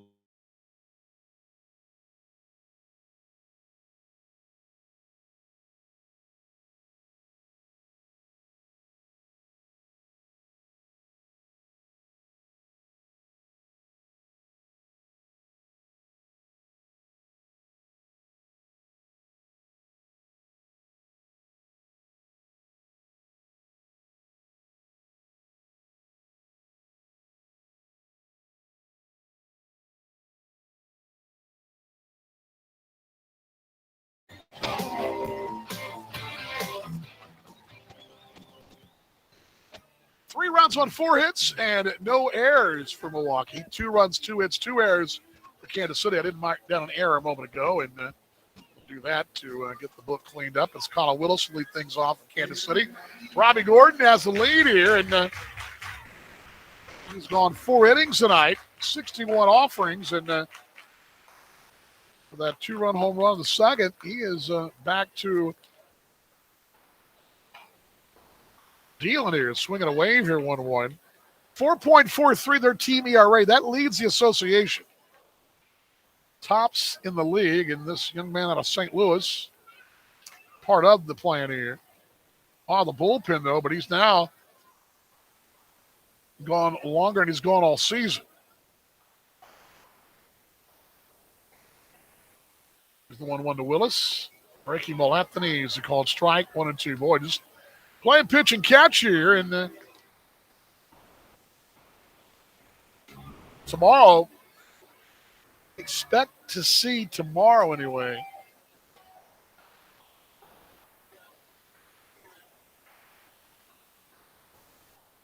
There's the 1-2. That's up over the head of Willis. It's 2 balls, 2 strikes. Jake Mathis tomorrow for sure, and Dave David Holmberg is scheduled to go for the Milkmen, but he's on the roster I have. So the bullpen stretching for them in that Midwest 40. There's visitors bullpen. Monarchs pins a buzz. Right-hander getting loose. I see a debut, or at least a local debut of Monarchs' new right-hander swinging a wave. There, he got it. And there's out number one is Cole Dunsing, I believe, is throwing out there. 5 strikeouts for Gordon.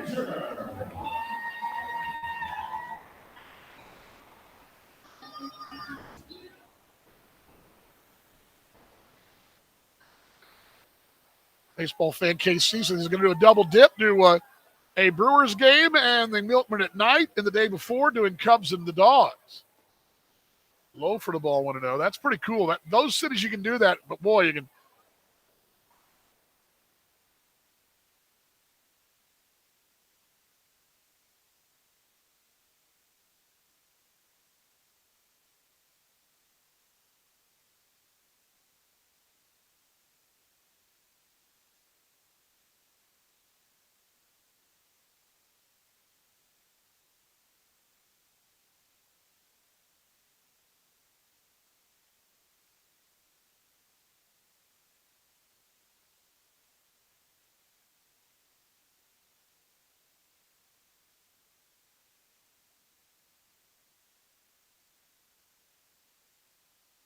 Into the Frisco Rough Rider.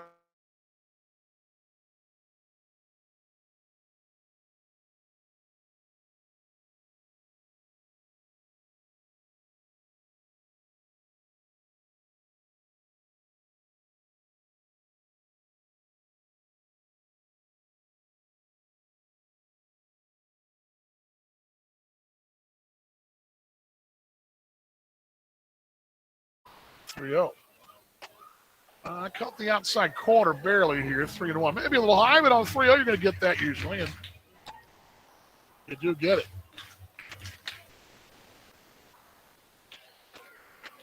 3 balls, 1 strike. This is clear, a 1-run ball game. Here's the pitch. High, walking ball 4, so second walk issue by Gordon. His 70th pitch coming. Down to Wazinger.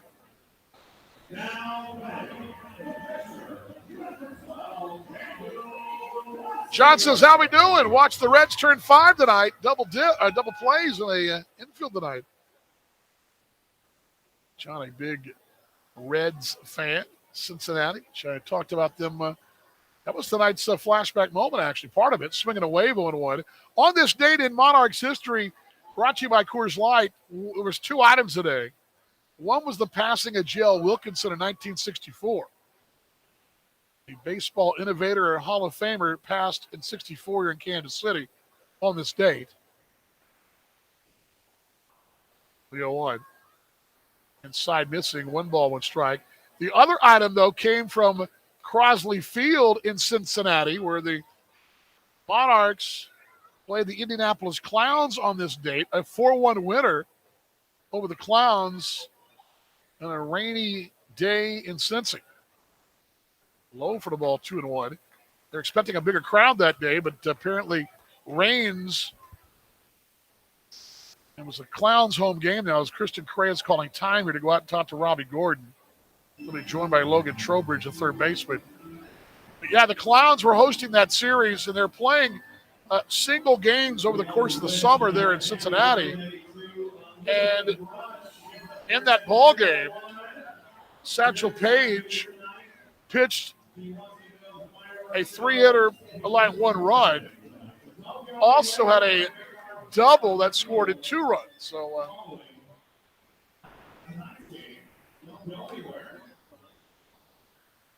your Coors Light flashback moment brought to you by Coors Light, made to chill. The passing of J.L. Wilkinson in 1964, the Monarchs founder, and the Monarchs 4-1 winner of the Clowns in 1942. Pitch high and away, 3-1. That was during the war years, too, and I imagine, that was probably a pretty big deal.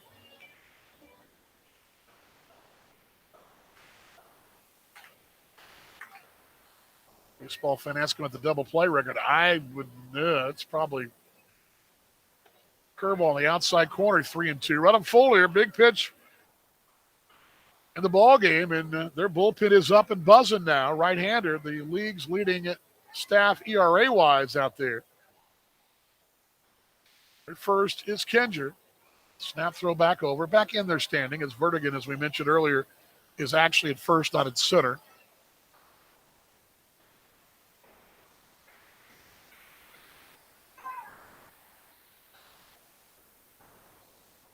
Payoff pitch coming. Walking ball 4, so first and second at the top of the card here.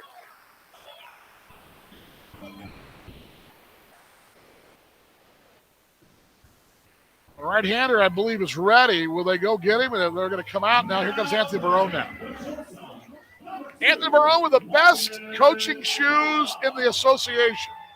And it's not even close, folks. Their manager, the best coaching shoes in the association. A gold look. He looks sharp with those jerseys as well. And Barone is coming to get Robbie Gordon, who's pitched very well tonight. Well, Gordon was outstanding. So is Sampson. Pitching duel here, and the bullpen being summoned for the Milkman. Step aside time brought to you by your Midwest Ford dealers, Monarchs Baseball. From Kansas City on the Kansas City Monarchs Broadcast Network.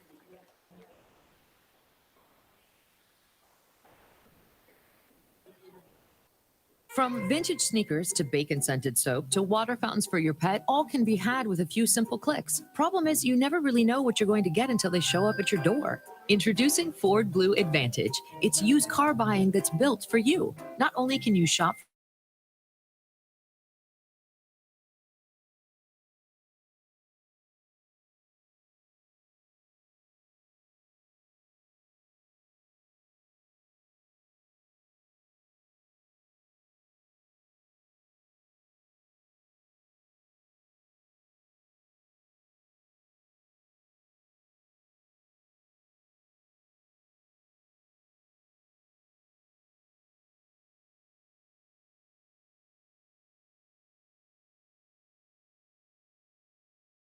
by supporting Noah's Bandage Project. Sheet Metal Workers Local Union Number 2, working on, in, and for the community. Fans, are you thirsty? Village West Discount Liquors has the best selection at the best prices. Located just blocks from Legends Field, we welcome you before or after the game. With over 8,000 square feet of fabulous wines, spirits, premium cigars, domestic and imported beers, Village West Discount Liquors has everything you need to enjoy the game. We do special orders too. Great games begin at Village West Discount Liquors. We are your pre- and post-game headquarters, located at 110th and Parallel and KCK. Hi, this is Charles Burks of your Kansas City Monarchs. Don't miss a minute of the action all season long on the Monarchs Broadcast Network.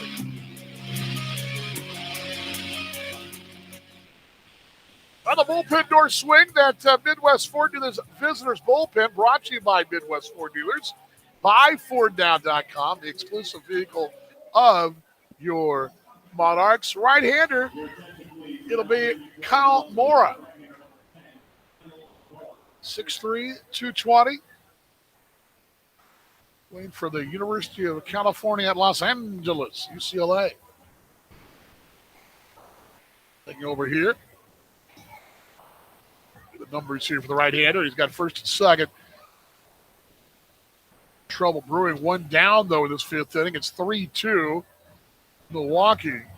Mora on for the 11th time, 1.42, 12 2/3, 8 hits, 2 runs, both earned, a couple of walks, 16 strikeouts, league batting 174. He's been pretty good, I'd say.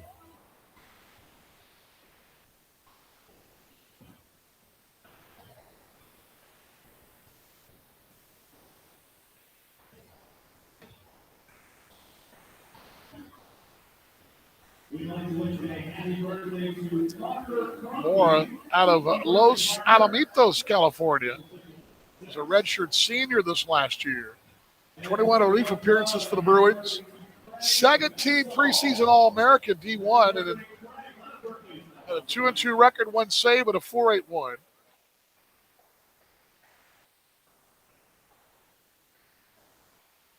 Saw him on the tube against Texas Tech in the regional.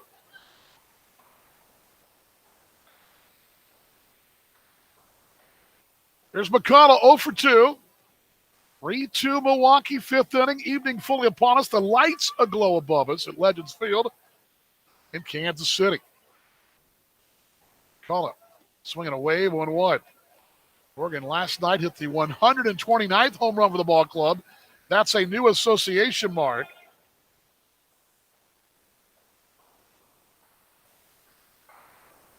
Drove in 3. He was one shot of the cycle and but did not get those. And he had the single to go to get it.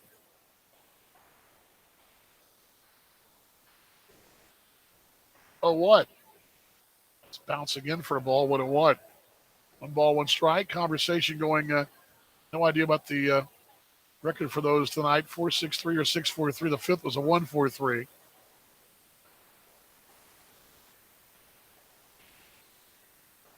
Baseball fan says maybe it was 7, but that would sound about right. Pitcher's best friend, always a crowd pleaser, at least for the home team, or best mate for the Australian team.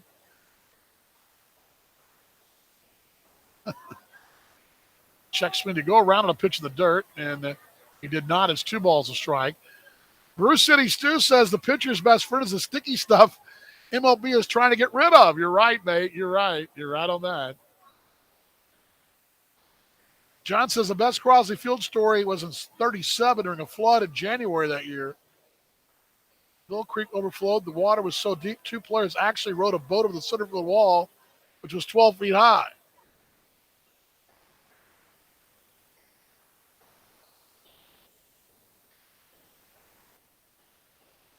Two balls, 1 strike, second and third. Monarchs pin busy as well. Robbie Gordon's got property still aboard, but 4 to third for them. Pitch to McCullough, swinging a wave, 2-2.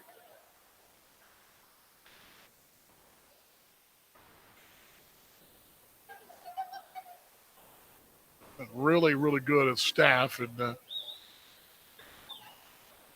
Milwaukee, the league's best ERA, 4.73. They lead the league in strikeouts, 787 coming in. First and lowest average, 241. That's the lowest average opponent's average. With opponents to a 241 clip. McCullough takes it high, 3-2. They're middle of the pack, though, 7th in walks, 337. That kind of is a little surprising. Second in whip at a 1.38 is Milwaukee.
He dropped it. 1 run will score. Another scores. Mikey Reynolds dropped the ball in the gap in right center field.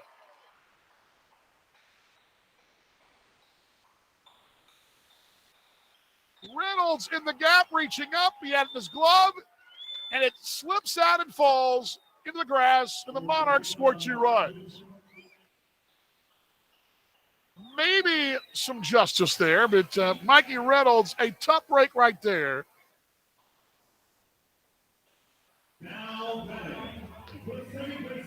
And the Monarchs play 2 runs to take the lead. He was going at an angle of the gap, but again, he reached up for it and watch that replay. He had it.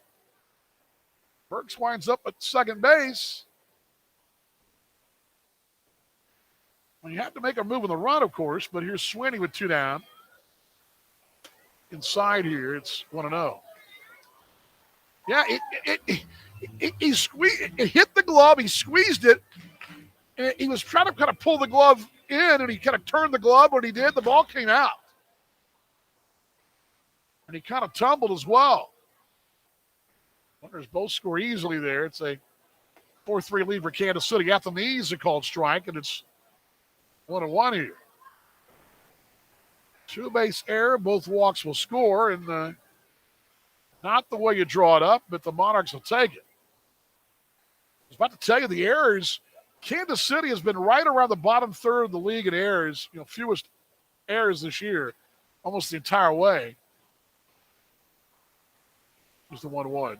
Swinging away, 1-2. But Kansas City came in with 60 miscues, tied for 8th, which technically means you're 4th best in the league defensively. They had made 63. That's the 6th most errors, which means they were right in the middle. Right in the middle of the league. 1-2 to Sweeney. Breaking ball away. 2 balls, 2 strikes. So a 2-base error wipes them clean. And second is Burks. The double steal. The Ronald McDonald House stolen bases as well. Brought to you by your Ronald McDonald House charities. That's $4 from me to them. The Ronald McDonald House charities of Kansas City. 2-2. Sweeney foul tip. He got away, though. He didn't tip it. It'll be a drop third strike. Correa's got no chance. He throws back to third, though, thinking he's going to get Burks, but a drop third strike, and Sweeney strikes out, but he's going to reach on a drop third strike as Correa had no chance at the wild pitch away. I thought he tipped it. He didn't. And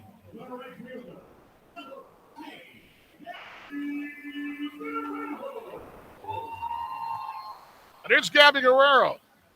And this is what makes Kansas City so dangerous. Even if you've got a great pitching staff like Milwaukee, which they do are the best in the league, but a miscue here, a miscue there, and now you got corners and a dangerous hitter. And a 4-3 Monarchs lead in the 5th inning. Pitch to Guerrero. Hit out toward left, but not high enough. That'll be at the track, just shy of the track anyway. It sounded good, looked good. Gabby got a good drive on it, but Trey Martin goes 4 steps back, makes the play, and Guerrero is out, number 3. Monarchs grab 2 runs unearned here. On the error, left a pair through 5. New score, 4-3, Kansas City. Monarchs baseball continues right here on the Kansas City Monarchs Broadcast Network.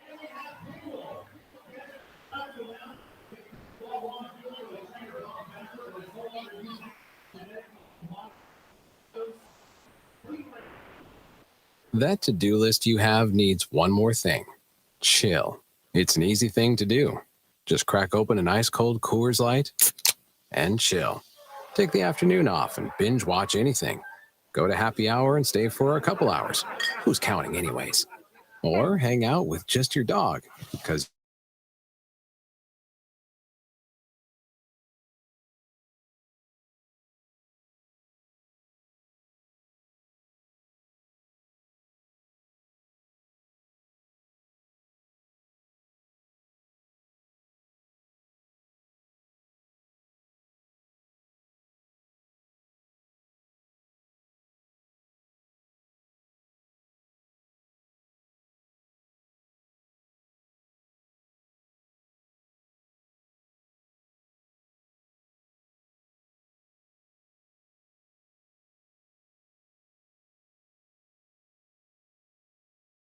Village West Discount Liquors has the best selection at the best prices. Located just blocks from Legends Field, we welcome you before or after the game. With over 8,000 square feet of fabulous wine,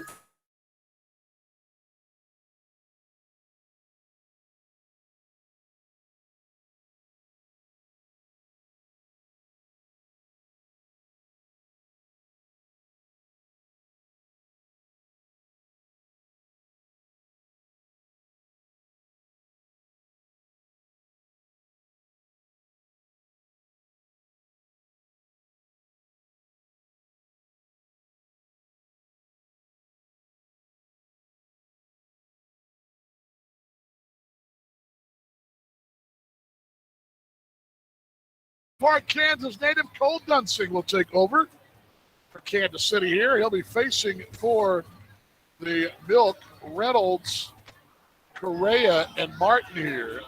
5, 6, and 7. And Dunsing was signed 2 days ago, or actually prior to the rainout, right? So, yeah, prior to the rainout, that'll be on Tuesday, but was up last night, did not come to the ball game, but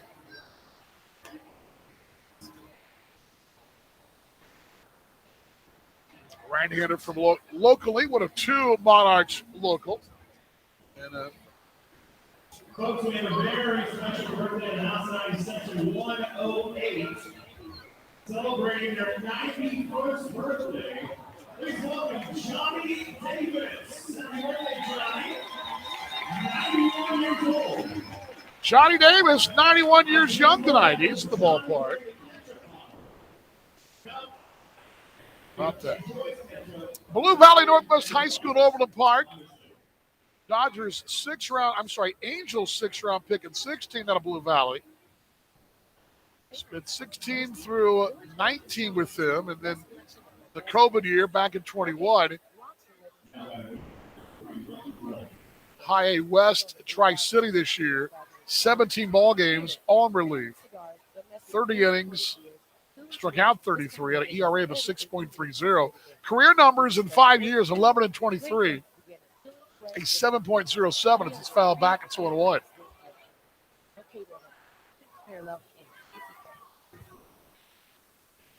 This is Casey Gillespie of your Kansas City.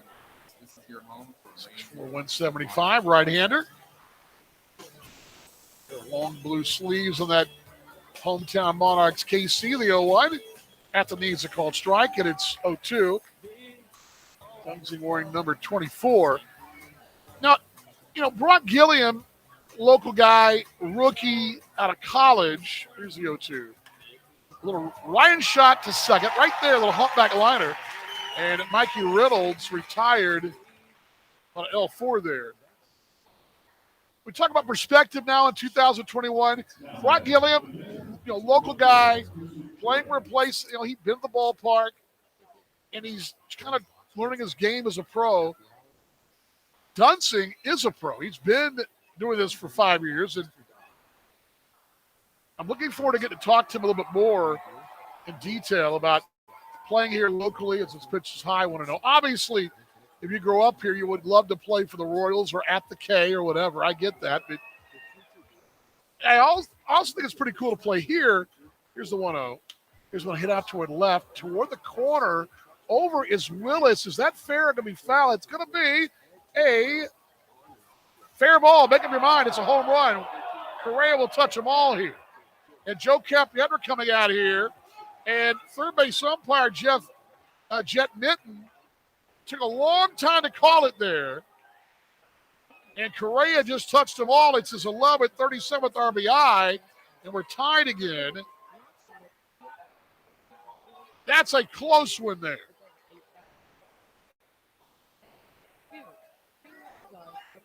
And Joe's out here. I mean, that is about as close as it's going to get to a home run. They're going to talk about it, but there ain't no way that if Minton didn't see it, you know that Nick Webb didn't see it. They didn't see the stolen base earlier, the caught stealing earlier. Watch this replay here in real time here in the booth.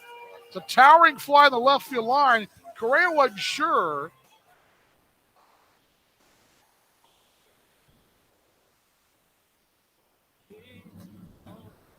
I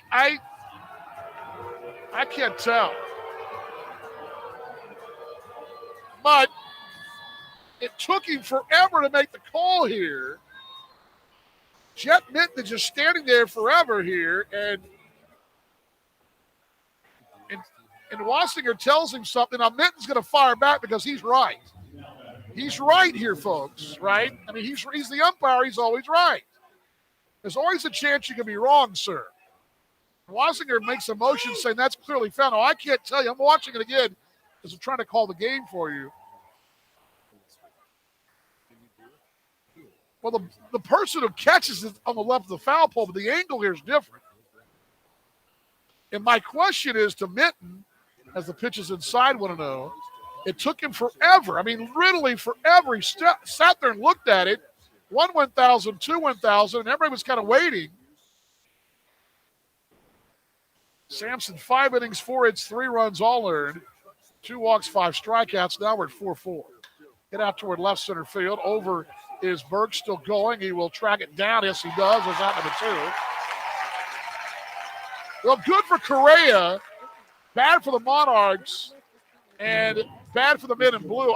Again, my only question is, Jet Minton, is why it took you so long. You're standing there looking at it. And you missed the call in second earlier, clearly. Sweeney tagged him on the kneecap, not on the thigh, on the kneecap. Some nights they have bad nights, folks. There's Anibal Sierra swinging away, ball 1. And in general, in this booth, this year, I'm pretty good at the umpire. I kind of leave them alone for the most part. I mean, I pour it out when they do drop, make a questionable one, but popped out on the right side. Over is Gillespie, so is Sweeney. Darnell make the play, and he tried to basket catch it, and he dropped it. It drops in fair territory. Darnell nearly basket catched it fair, but it drops in fair territory. He's in foul territory, and Darnell quickly throwing to second base just in case here, and Sierra has a single, I do believe, and that'll be an error. Yeah.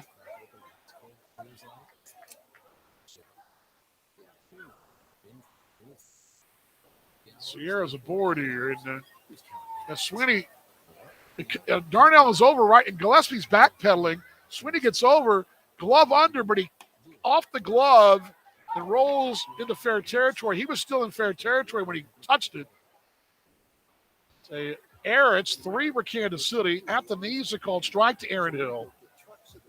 Here's the 0-1. Swinging a cue ball foul 0-2. What I don't like, and this is where my problem here. If Jet Minton is not sure, let the guys bark at you a little bit, but stand by it. But if you're 100% sure, then why'd you take 1 1,000, 2 1,000, 3 1,000? Oh, by the way, it's a home run now. I mean, Correa wasn't even sure. 0-2 popped up behind home plate, right side. Over is Gillespie. Casey will make the play with a dugout doorstep for out number 3. Oh, wow, we got a good one here. Run comes home, the solo shot for Correa. He's back to town with his 11th home run of the season. We're through 5.5. Scoreboard updates next right here on the Kansas City Monarchs Broadcast Network. You have your Kansas City Monarchs. In America, the future belongs to everyone. So we built the trucks of the future for everyone. Ford F-Series, America's best-selling trucks for 44 years straight. Built for performance and capability on and off-road. Because the trucks of the future aren't built for a few. They're built for America. Ford F-Series. Drive one today. Based on 1977 to 2020 calendar year total sales. Fans, are you thirsty? Village West Discount Liquors has the best selection at the best prices. Located just blocks from Legends Field, we welcome you before or after the game. With over 8,000 square feet of fabulous wines, spirits, premium cigars, domestic and imported beers, Village West Discount Liquors has everything you need to enjoy the game. We do special orders too. Great games begin at Village West Discount Liquors. We are your pre- and post-game headquarters, located at 110th and Parallel and KCK. And now, a moment of chill from Coors Light.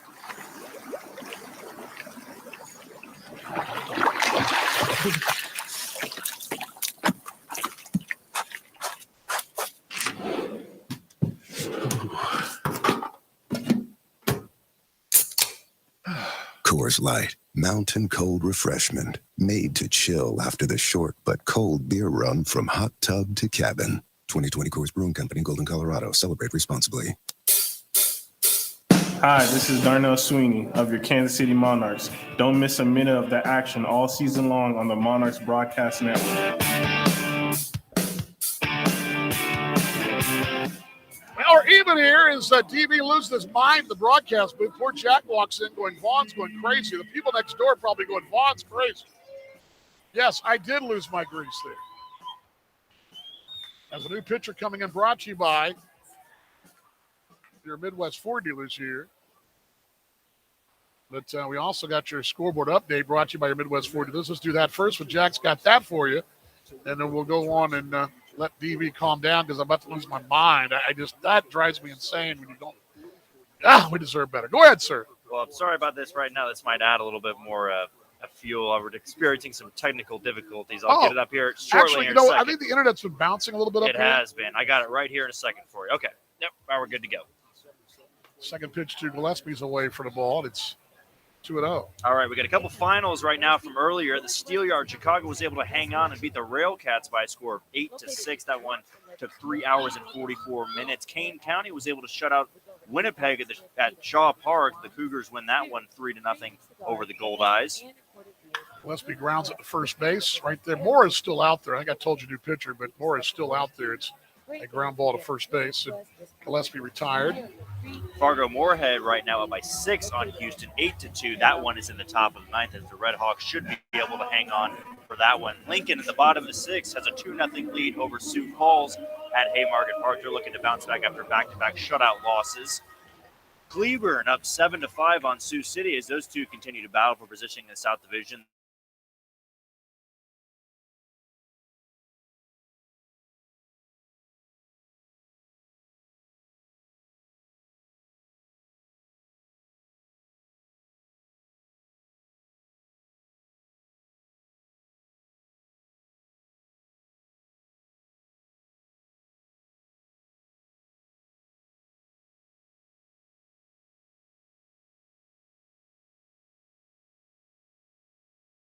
They break him up.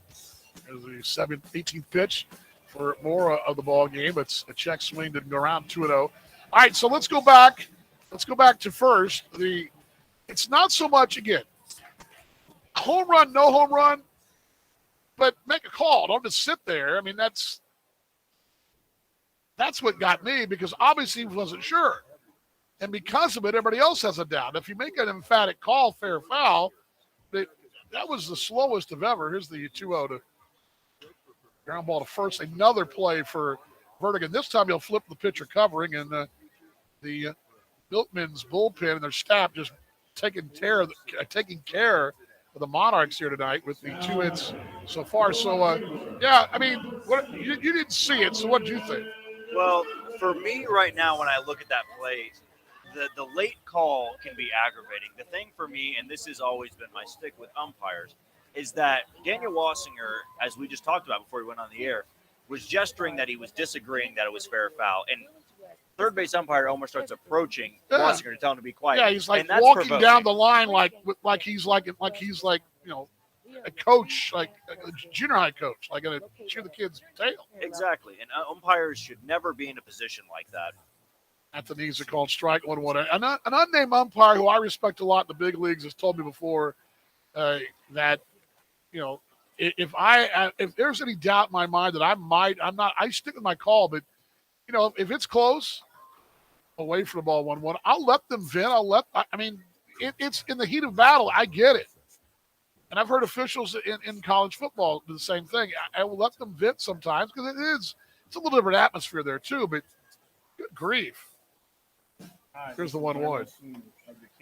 Willis, who did check the swing, he did not go around, but Jet Minton also lifted his leg up like a pose. I'm not sure what that was. He got a Heisman move, but anyway. It's just that to me is baiting a player. You're trying to get them provoked and therefore eject them from the game, which is not professional to do at any level. I think that's ridiculous in front of a big crowd tonight trying to provoke that. 2-1. Swinging a foul back. 4-4 ball game here. Willis fouls it back 2-2. Well, I lost my mind in the break, and that's the first time all year that I've really lost it with the umpiring crew. But again, it's not so much the call, it's the delay and then trying to bait Wazoo. That's the thing that got me. The call at second upset me more than anything else. 2-2. Swinging away, got him at the ladder he goes, and Moore looks like he is in command as they've had back-to-back relievers come out tonight. Gordon got the start for them a reliever, and Moore is rolling right along here. The Monarchs got the unearned runs in the 5th inning. Well, I'll see you in the postgame show. When you get a chance, we need to interview Emerson, so bring her down here at some point. We got to interview her, all right? Yeah, I'll send her down. All right, timeout time. Thank you, Jack. Brought to you by your Midwest Ford dealers. Monarchs baseball continues from here in Kansas City on the Monarchs Broadcast Network. Fans, are you thirsty? Village West Discount Liquors has the best selection at the best prices. Located just blocks from Legends Field, we welcome you before or after the game. With over 8,000 square feet of fabulous wines, spirits, premium cigars, domestic and imported beers, Village West Discount Liquors has everything you need to enjoy the game. We do special orders too. Great games begin at Village West Discount Liquors. We are your pre- and post-game headquarters, located at 110th and Parallel and KCK. And now, a moment of chill from Coors Light.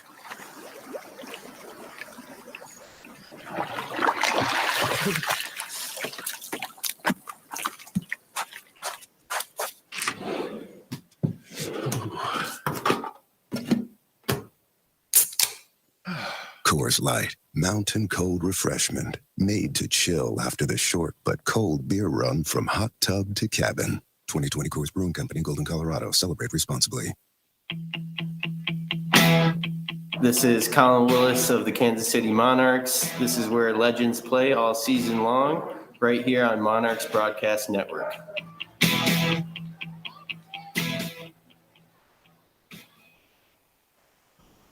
Congratulations to Darren and Neas. 7th inning will be Brett Vertigan. Logan Trowbridge, a Cole Sturgeon. Milwaukee Milkmen in order here. They'll be facing Carlos Diaz. Diaz comes in a bit of a high drama situation in a 4-4 ball game. Carlos, who is the tied for the franchise lead in saves at 33, is in here this a little early for him, although he did work last night early as well. 1 inning. Diaz returning from Mexico this week, and Diaz takes over here. Carlos, I mentioned parts of 3 seasons here, and those save totals. He just needs 1 more for the all-time record in the franchise.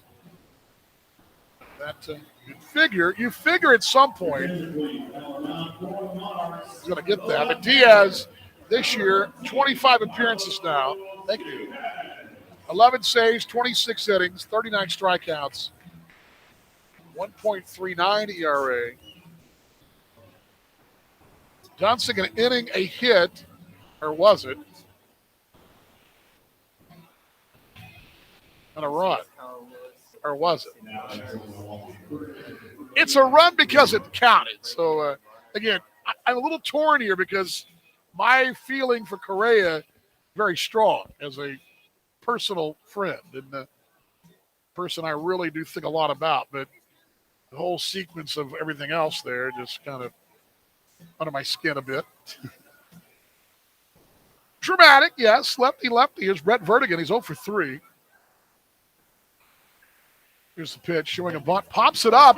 Right side. Gillespie coming down the line. Makes the play on a pop-up bunt. Midway down the first base line. And Vertigan is 1 away. And earlier, we got a great tweet, too. I appreciate his family tweeting us, or tweeting me anyway, to let me know. But I also knew because Vertigan has a really good look.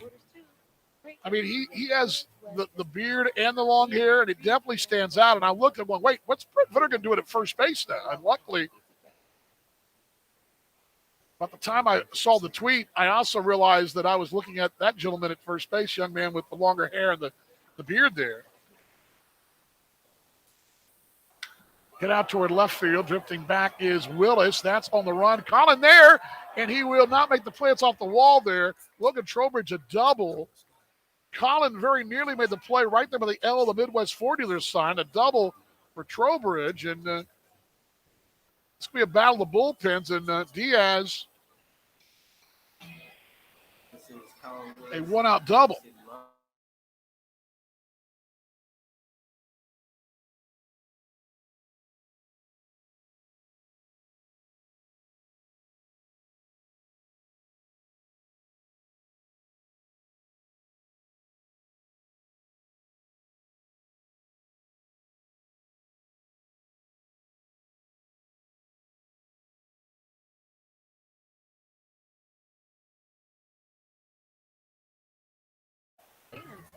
thirsty?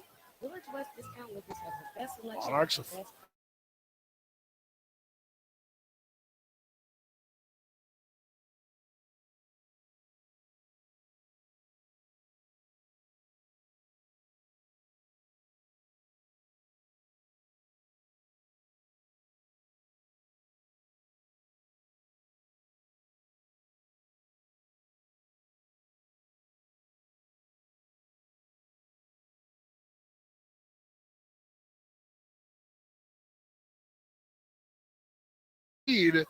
And got walked off there. But if they went toe-to-toe with a very, very good ball club up there, these two look like they are definitely 1-2 and maybe 1A, 1B. Ground ball, actually a liner now to Suggett. Little belt high bounce for Sweeney. He's there. He'll play back on it. Hold right there. It's Trowbridge. Trowbridge, not sure if that ball is going to get down or not. It doesn't. It does, rather, and that doesn't stay up. And on that bounce waist high, Trowbridge holds it second. 4-3 as Adam Brett Walker will step in. Yeah, I would say the teams we've seen, I throw Lincoln in there because of what they've done against the Monarchs, but Chicago and Milwaukee are really, really awesome clubs. They really are. Brett Walker's swinging away, but with what?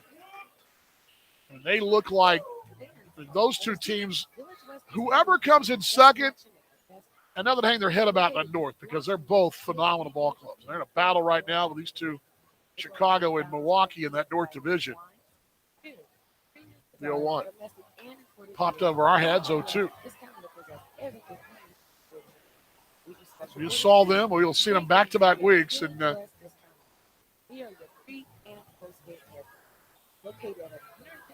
I really love the Milwaukee bullpen. I like the Dogs starting staff, but I think the bullpen is where the difference of the two clubs is. So the 0-2. High for the ball, 1-2. And I think the offense, at least, is probably a toss-up, maybe. Obviously, Milwaukee's a lot faster on the base paths than Chicago. But it's probably a slight toss-up. And then you throw in Fargo, and John just mentions it, and I say that. Here's the 1-2. Inside, boy, that put him down. He got him, that grazed his thigh. And Brett Walker's aboard. Boy, Walker went right on his stomach there, and he'll toss his shin guard off. I believe he's okay. And so Mikey Reynolds will bat. Dangerous spot here as Reynolds step in. Tie ball game 4-4. And you throw Fargo in the mix, their power game is really good, and their pitching staff's pretty solid too. They're all very similar, at least from a pitching standpoint, but their offenses are a little different approach. But I think the lineup card, at least slightly deeper for Milwaukee, slightly over Fargo, but at the knees, they're called strike to Reynolds. Now that would graze the left pant leg of Brett Walker. The ball's a strike, 2 down, tied at 4 here in the 7th. Runners are going. Swing and a check swing to go around. They did not. Or did he? Yep, he did. Okay, they appeal now. They do appeal finally. The runners go, though, double steal. So Trowbridge at third with his 33rd. And Brett Walker has his 19th. Their home run, their stolen base totals look like the Monarchs' home run totals. That's what's in your stat sheet. Now it's second and third. Base hit would give them a 2-run lead, perhaps, with good speed aboard here at second. No balls, 2 strikes, and Diaz will deal. Foul back, and he'll stay right here.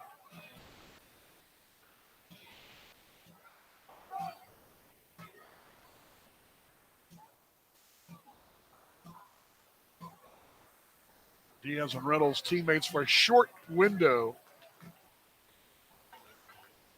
in 19. No balls, 2 strikes. The 0-2. Ground ball foul, though. It's between the bag and Anthony Barone, who's down there in that third base coaching box.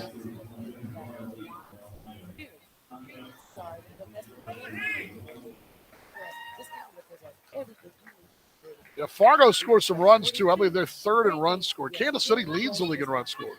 We are your pre and post game headquarters, located at 5th parallel and Casey Bank. No balls, 2 strikes.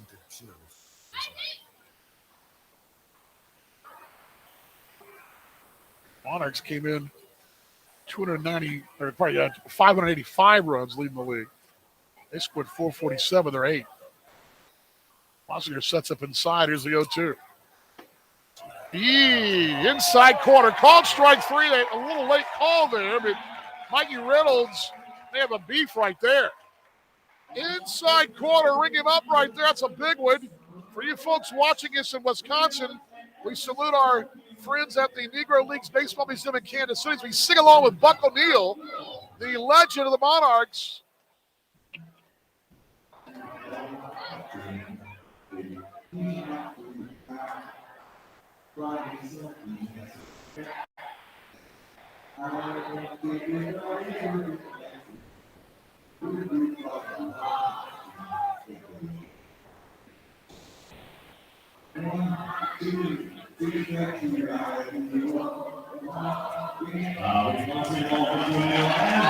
Maybe it's the view from a mile-high hike or the feeling of sand in your toes. The call to travel is a voice that speaks to all of us, which is why at Kansas City International Airport, we're still cleaning services, frequently washing our hands, requiring face coverings for staff and travelers, and encouraging vaccinations.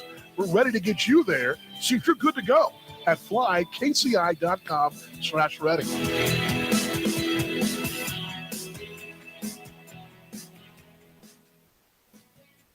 Fans, are you thirsty? Village West Discount Liquors has the best selection at the best prices.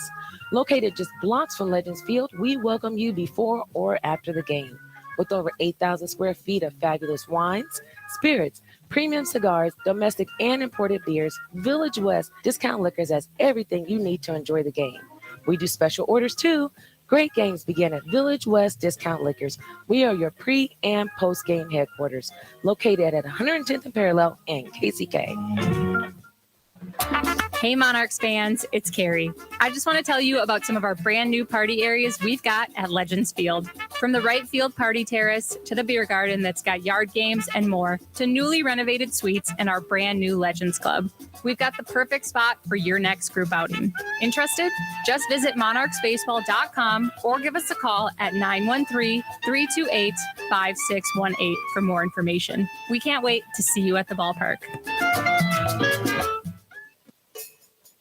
This is Casey Gillespie of the Kansas City Monarchs. Follow us all season long right here on your home for Rain Reborn, the Monarch Broadcast Network.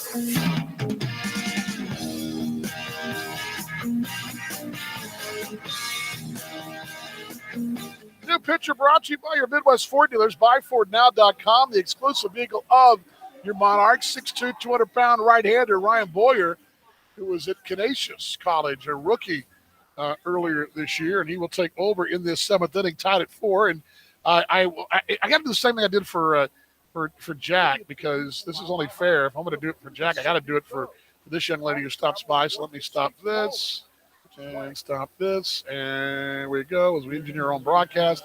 Here we go. Here she is. Hold on.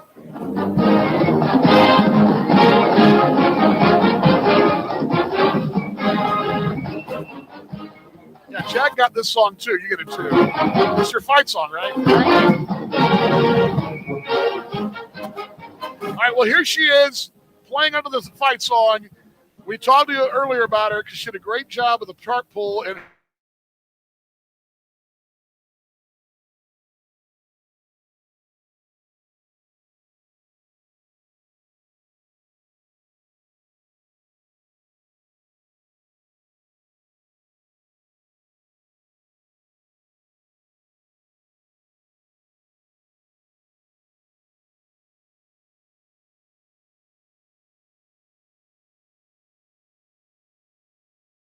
then I see a bunch of